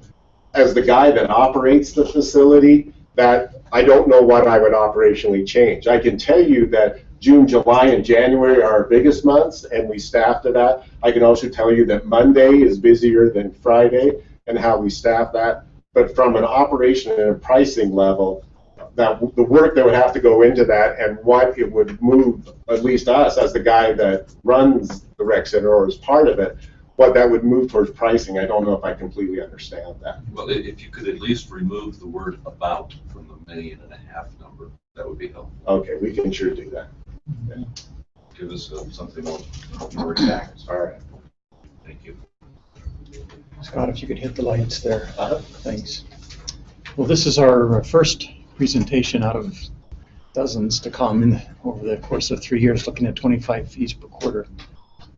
So we're forging new territory here, and maybe the council can discuss what our process is relative to this information. Does this go to, do we discuss it here? Do we send it to Budget Committee for review? Do we make a recommendation? So bear with us while we figure out our process relative to this information. I would say yes. To Yes, to any and all? Yeah, using the resource that we have in the Budget Committee, and also discussing amongst ourselves, and taking the information that we've been given, talking to department heads as well to find out if there's any wiggle room. Is there elasticity, and recognizing that as we go through these discussions, there will be. When they talk about morale, I'm not sure if that morale issue comes from just us having a discussion, because I don't know how much our discussions get down to the general residents. It seems like we have a hard time getting information down the road, but it'd be nice to know what that concern is and where that's coming from. And relative to staff, so morale of staff and the possibility of rate increase, but we're having. I don't think that we as a council have said anything about the rate increase that we're looking at. I guess our budget intent statements say that we do want to recoup the direct cost. And if we don't recoup all of that, then we need to decide where that's coming from. And so these presentations are very helpful to understand the breakdown. And I think the more information, the better, so we can make an educated decision. But I think that we use the resource that we have in the Budget Committee to help really look at it and analyze it and come back to the council with an independent review that doesn't come from city staff and out. You know what I mean? Sort of a more of a neutral review into what we've been presented with. Give us another option, a way of looking at it. I think that's really helpful. I appreciate what it is exactly that, another option, because I don't think sometimes we as a budget committee don't have the understanding of elasticity the way the administration might. And I worry about adjusting to the elasticity question. What's it going to do? I don't know that I know. I'm not an expert in those areas, but I understand the dollars and cents. And so the focus that we're putting on where are we putting our focus on? The Budget Committee for the recouping of costs, or the service that's provided that the Parks and Recreation Department seems to be putting on. So there's where we need to have a marriage. The service versus the cost. That's not the Budget Committee though, it's the council. Yeah, and it's a council that needs to create that marriage. You're right. Right, the Budget Committee is a resource to help us in that, decision making. I think we get the information from city staff.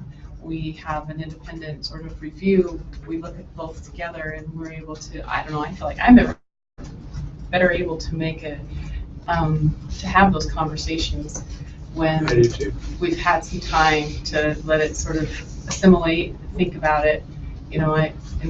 I think it's valuable to still have a conversation here, but I think having time to study it, having time to have another review, all sort of helps me understand it a little bit better. And before making recommendations or asking for recommendations,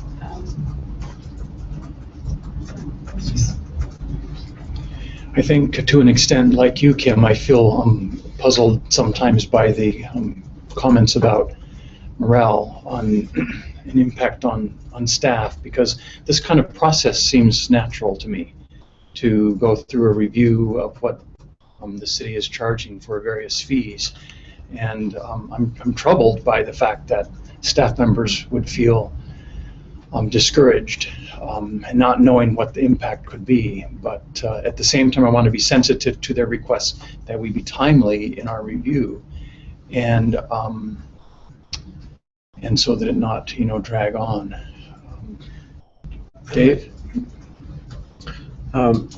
Just to comment on the morale question, I gather there was some concern that we might ask for some kind of a drastic change in the pricing, at least from one email that I saw. And I just want to comment that I was very impressed with the presentation and with the care that they've taken in planning the rates and surveying the market and all those kind of things. And I would think that we would want to be extremely cautious before asking for a change in something that's working this well. So that helps. Yeah. Scott, do you have any more? Can you tell us a little more about that morale concern? Because it does puzzle me too. Because I think sometimes we talk about all we're doing is brainstorming. Sometimes, and people think a brainstorming session all of a sudden it's become reality. That's not necessarily the case. So let's go back to the example of like Denise's scenario-based numbers where, to cover these costs, it would mean an 80% increase and all that. Well, we're all on the same team. We all are working with Provo City, but when you're looking at that and you're knowing what, you start thinking about, could this happen? And theoretically, you are one vote away from this happening. And these are scenarios that, it's not just where they found out. There was I think it was a front page article on it. And so they learned a little bit there, then they watch the video and they see the scenarios and they see some of the comments and statements. We have a very engaged and talented staff, and they watch what you guys do very close. You are our leaders, and we recognize that and respect you for that. So when you talk, we listen. And I think that could say sometimes maybe we can go, not knowing what you guys know and the inside conversations, maybe we could go down a doomsday scenario a little bit, thinking, wow, what if this happened? Would this place even be open anymore? Or, wow, don't they see what a great success we have here and the impacts that this was having? And there was a stretch, at least within our department when we're talking about our fees, that we didn't get an opportunity to talk through these type of specifics and these type of scenarios too. So I think those are the type of things we always have to interpret, and we always have to guess what is going to happen. I think so that can have those effects. Did you get a chance to, I tried to explain it to him and I didn't do very well, the feedback you'd had from actual patrons, why don't you share with them what you shared with me. Right, I think I might have said another part of the presentation too, but even they read the articles, and our Parks and Recreation Board, who is our citizen representative, reads this, and they're hearing from us the success story on one side, and they're hearing the other side that possible, high percentage fees are being looked at and all that. And so there have been those patrons that have come up to us and said, we've decided, we heard you're going to raise fees. And we're gonna go try it. We're gonna find something different. Not everybody waits for the actual fee to go up. A lot of people got to make decisions where they're going to go and what they're going to do. So the conversation does create some uncertainty, and that occurred somewhat in our market. It's unfortunate that the information that got to the Parks and Rec Board, at least from the email that I saw, was that the rates were going to double, but that didn't come from council. And so, our I think in general with the fees, the reason why we're even looking at fees was because we didn't know what our costs were with the fees. And it seemed prudent to find out what are our costs, what are we subsidizing, and then look at it, how are we going to pay for that subsidy, and kind of make an educated decision about how that was happening. And that was the goal, was to find out what are our costs, what are we able to recover, and then specifically look at how we're going to pay for that subsidy. And so it was never to say that, oh, you're going to be forced to double this fee or that fee, but we want to have the information. Sure. We don't have this information, until you present it, right? And so really grateful. I'm grateful for you coming and spending the time and giving us the information. And when we request more information, appreciate your efforts to come back with things that are relevant, like the 1,500, as much as you can possibly, give us that would be helpful in assessing that is helpful too. I know it's time intensive, but I think it's a good practice. It's good to know what your costs are. And I think we truly live the same day-to-day life as what you're intent. We are focused on this stuff every single day when we operate. There was just, even those discussions, it went into things like, full replacement, where we would ask our residents to pay for the rec center once and then ask for the users of the rec center to pay for the next replacement for you. And I realized that was dropped off, but those have all been congestion fees, social fees. So these are some things that I've never even heard of.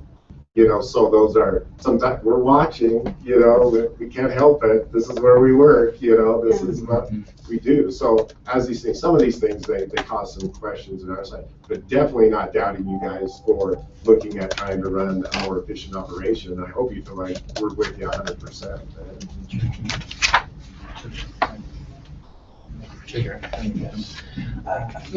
As I listen to his comments, I think it might be helpful. We've talked a lot let me back up and say it this way. I think that in some ways that perception is an unintended consequence of an intentional difference between this and the business license fee procedure. Right? Because we've talked a lot when we started this topic, we talked a lot about how it compares or about the experience of the business license fees. And if you look at the business license fees, it was abundantly clear to anybody who was watching that procedure that we were merely brainstorming, to use the word that was used before, because there was no policy, right? We spent a bunch of time talking about specific numbers, and yeah, there were lots of proposals, but every time the proposal came back, the proposal was specific numbers, and then there was a bunch of discussion about the specific numbers, and the unintended consequence of that procedure was we got to the end, and we didn't have a policy dictating what we were trying to accomplish, and so then we ended up not passing the fees, right? So the council made, essentially in my mind, an intentional decision to try to differentiate that procedure from this procedure by trying to come up with a policy outcome first. And so I think what the unintended consequence of that is the council has spent a great deal of time talking about whether or not the council's intended outcome policy is that every fee in the city should recover all of these things, direct costs, indirect costs, right? And so I think what Scott's alluding to is that the unintended consequence of trying to establish that policy first is that people who have been monitoring from the outside may be concerned that that outcome is universally applicable across the board no matter what.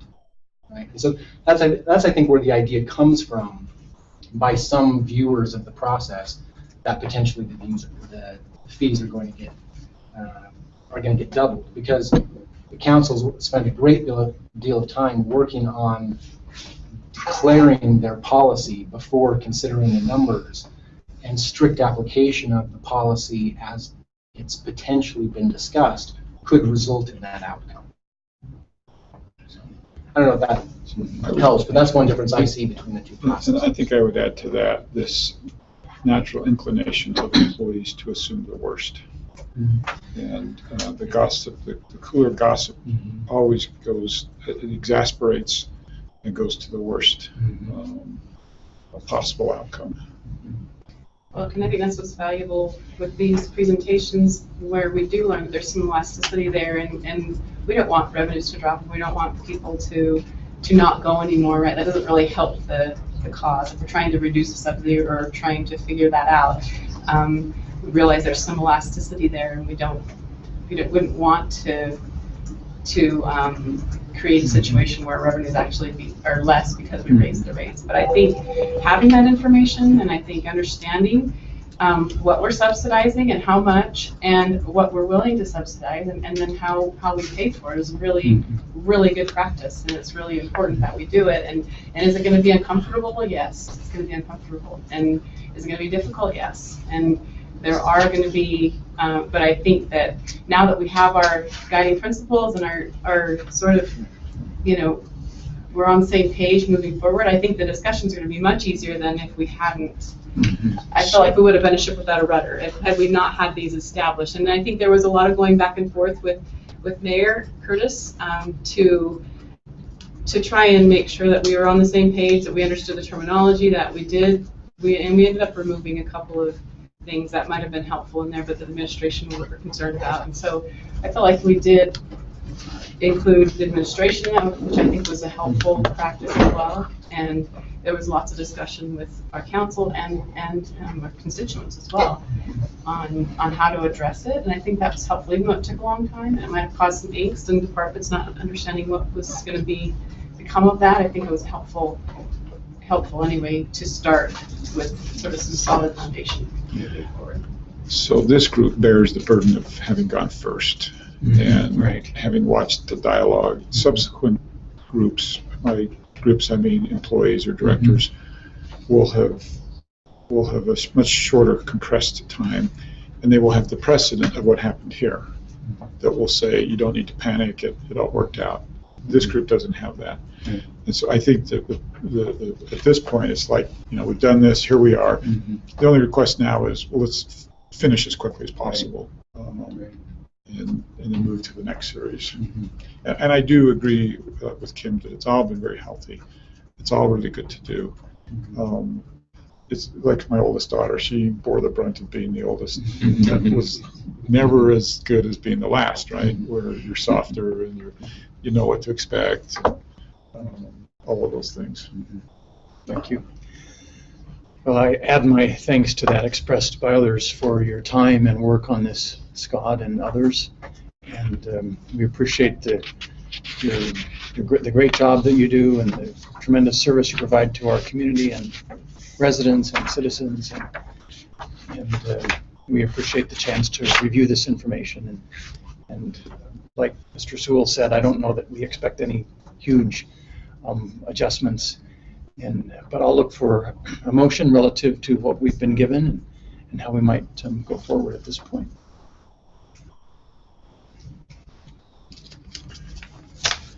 Kim? I move that we ask the Budget Committee to review the presentation that's been given and come back with a recommendation. If we could do it by our next, let's see, probably September. Let's give it a little bit of time if we can do it that first meeting in September, work session. Okay. Okay. And then we can experiment with that 30-day time frame, and hopefully with some reassurance we've given the rec center that we're not looking to make huge wholesale changes. They can relax. And I don't know when you'd be prepared, Mayor, to with another. We'll have the balance of the 25 ready for 2 weeks from today. Okay. 2 weeks from today. Okay. Yeah. So we do it that same. Yeah, we can look at that cycle and see if that makes sense to do kind of a 30-day presentation and then report back. Okay. Second to that motion, Ms. Hales? Those in favor? Great. Okay, thank you. That passed unanimously. All right. Thank you again. We'll move now to a presentation by Travis Ball, our Energy Director, regarding policy updates relative to solar energy. I have a question for you, Chairman. I know we're kind of getting late. I have a handout that I can hand out now, give you some time to look at it. I think this discussion might be, because it is kind of a policy discussion and kind of a brainstorming that we kind of talked about before. I'm not going to recommend anything, but it might be okay to, it might be good to have a little more time and do it next meeting. But this will kind of give you some information, and you can read through this, and then I can do the presentation. Unless you want me to do it, and I can do the presentation in 15 minutes, kind of cruise through it. Well, actually, I think that would be great, okay, Travis, to have you distribute those. Okay. And since we're running about 30 minutes behind, and I know we're sensitive to our closed session dynamics now, and I want to make sure we have enough time. We have two items that are coming to our closed session. And that's what Matt said, Yeah. so I think it'd probably be better to wait. Just give this to us now. What's that? Yeah. So we'll get this now, and then we'll have the discussion in It's another good few reading, meetings. I'm guaranteed I'll probably put you to sleep, but there's a lot of information in it, and I'll kind of cover it in the next work session. And it'll give time to Gary to kind of prepare some things, because I think he went to the APPA and kind of heard some of the things I'll present. Yeah. He can help me out. Okay, that'll be great. Let's do that. Thank you, Travis. Sorry, I didn't say that. So we decided. I just want to pay for this. So that means it's better stick. Well, I'm not really involved in the Comcast discussion. So that's good. Then our final item for this work session will be presented by Brian Jones, a discussion on a proposal to Provo City Code 6.22 multi-channel service providers regulatory practices prior to renewing the city's franchise agreement with Comcast. All right, I'll attempt to, I tried to explain this to leadership the other day and realized that I couldn't do it in an unconfusing way, so I'm gonna make a better attempt today. So let me start with this preamble that I think may help a little bit. Under federal regulatory law, there are different kinds of service providers in the city and in the country that most people probably don't necessarily think of as falling into different categories. So, for instance, let's talk about what's in Provo City. CenturyLink is, under federal law, a telecommunications provider. And even though they also provide internet and TV services, because they provide telephone services, they are defined as a telecommunications provider, and they don't have to get separate franchises to do video or internet.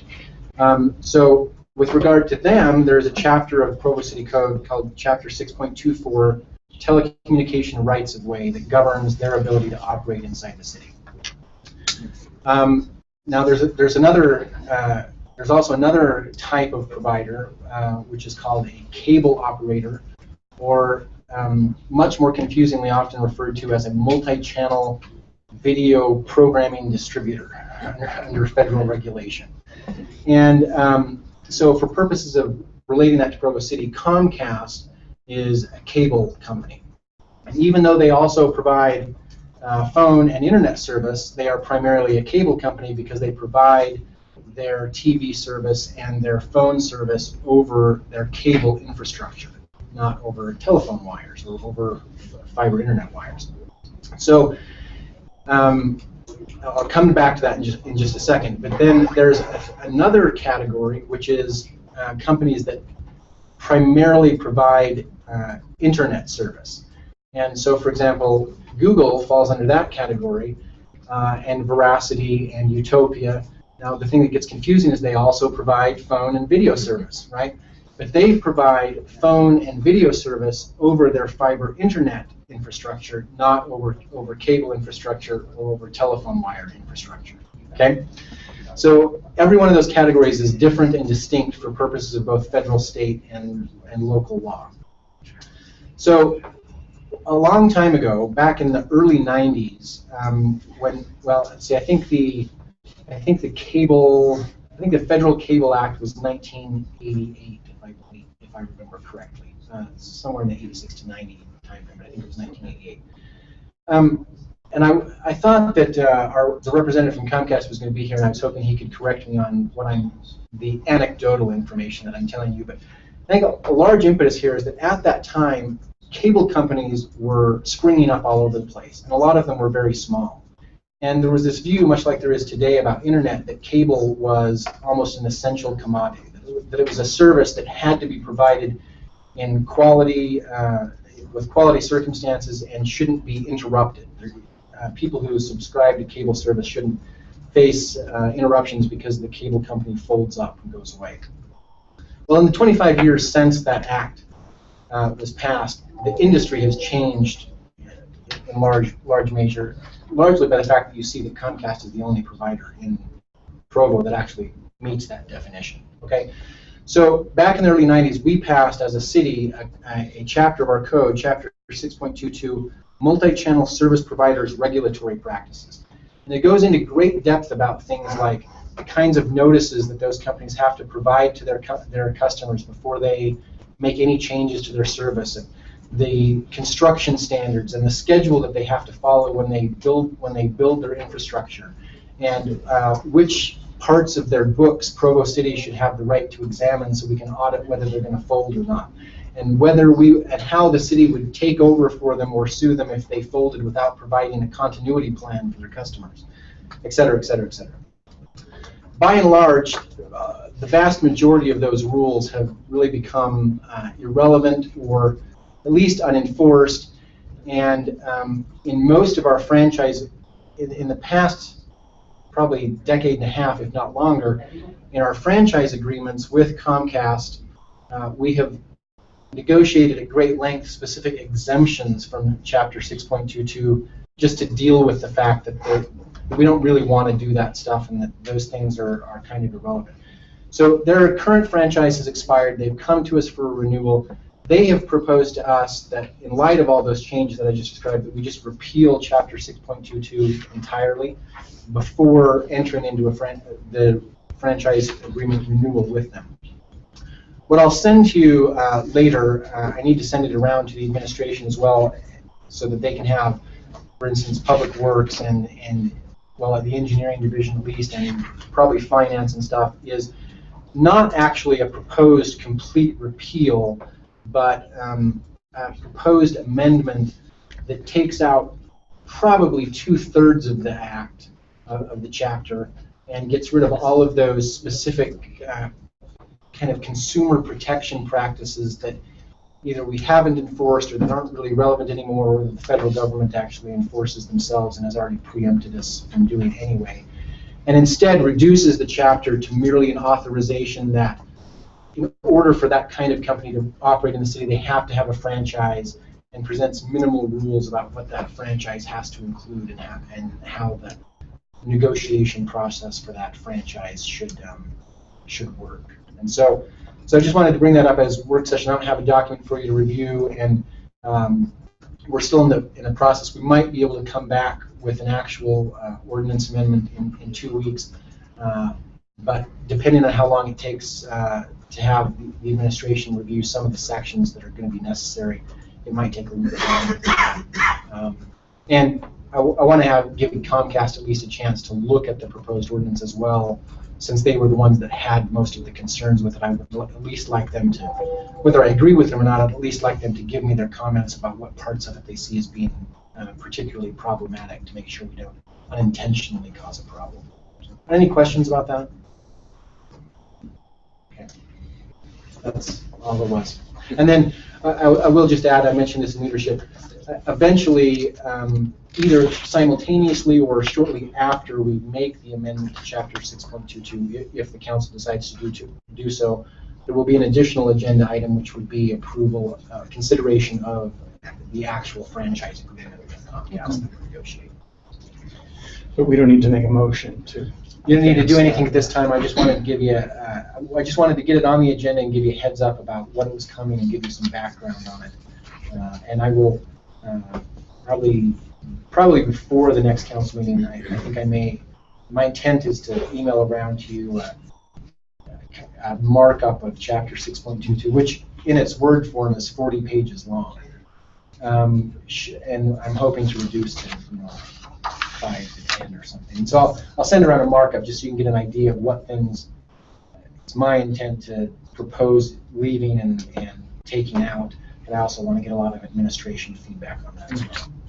Can I ask you a crazy question? I'm trying to understand all that you're telling me here right now. But I do hear from our community quite often that Comcast or whoever raised my rates, so I called them up and they said, oh, well, we can do better, so we'll chop it down. Right. Is that what 6.22 is supposed to get rid of, that type of situation? No, well, in theory, at least in the sense that when it was passed, it purported to give us jurisdiction over actually controlling their rates. That since been preempted by federal law, so that we couldn't do that anyway. It included a lot of things like if you had a customer call in, it dictated how quickly they had to answer the phone and how quickly they had to send somebody out. And the thought I had earlier this morning is when we did the towing amendments, we should have passed out 6.22 to the towing companies so they could see what burdensome regulation really looked like. Right. Then they would have been ecstatic about the little bit of regulation that we actually did. It's a policy question. It may be that the council looks at what we're proposing and decides, no, we really do want to still do all of those things. But it's regulation of that specific industry, and at least in my view, above and beyond the way we regulate any other industry in the city, at least as currently constituted. And like I said, probably 75% of it we don't actually even enforce, because when we negotiated our last franchise agreement, we negotiated exemptions to all the parts that were problematic. So they don't even apply by terms of the franchise agreement. So they're in some ways just superfluous to be there in the code, unless we want to start enforcing them and make that a part of the new franchise agreement that we won't grant an exemption. All right, thank you, Brian. We'll watch for the 40-page document. Oh, so there has been a request by the administration for a closed session. I believe there are 2 items to be discussed, and as I'm just trying to turn to the right page, the correct page. As you're all familiar with, the most frequent and really relevant to for our purposes, reasons for having a closed session are to hold a strategy session, to discuss pending or reasonably imminent litigation, or to discuss the purchase, sale, exchange, or lease of real property, or to discuss the character, professional competence, or physical or mental health of an individual. And in consultation with the administration, both of the topics that are to be discussed fall within those reasons. So if the council feels it appropriate to make a motion to close the session, that would be appropriate. I'll make that motion. So moved by Mr. Van Buren, second by Mr. Winterton. Those in favor? Great, thank you. Now do we do it? Is it here or down the hall?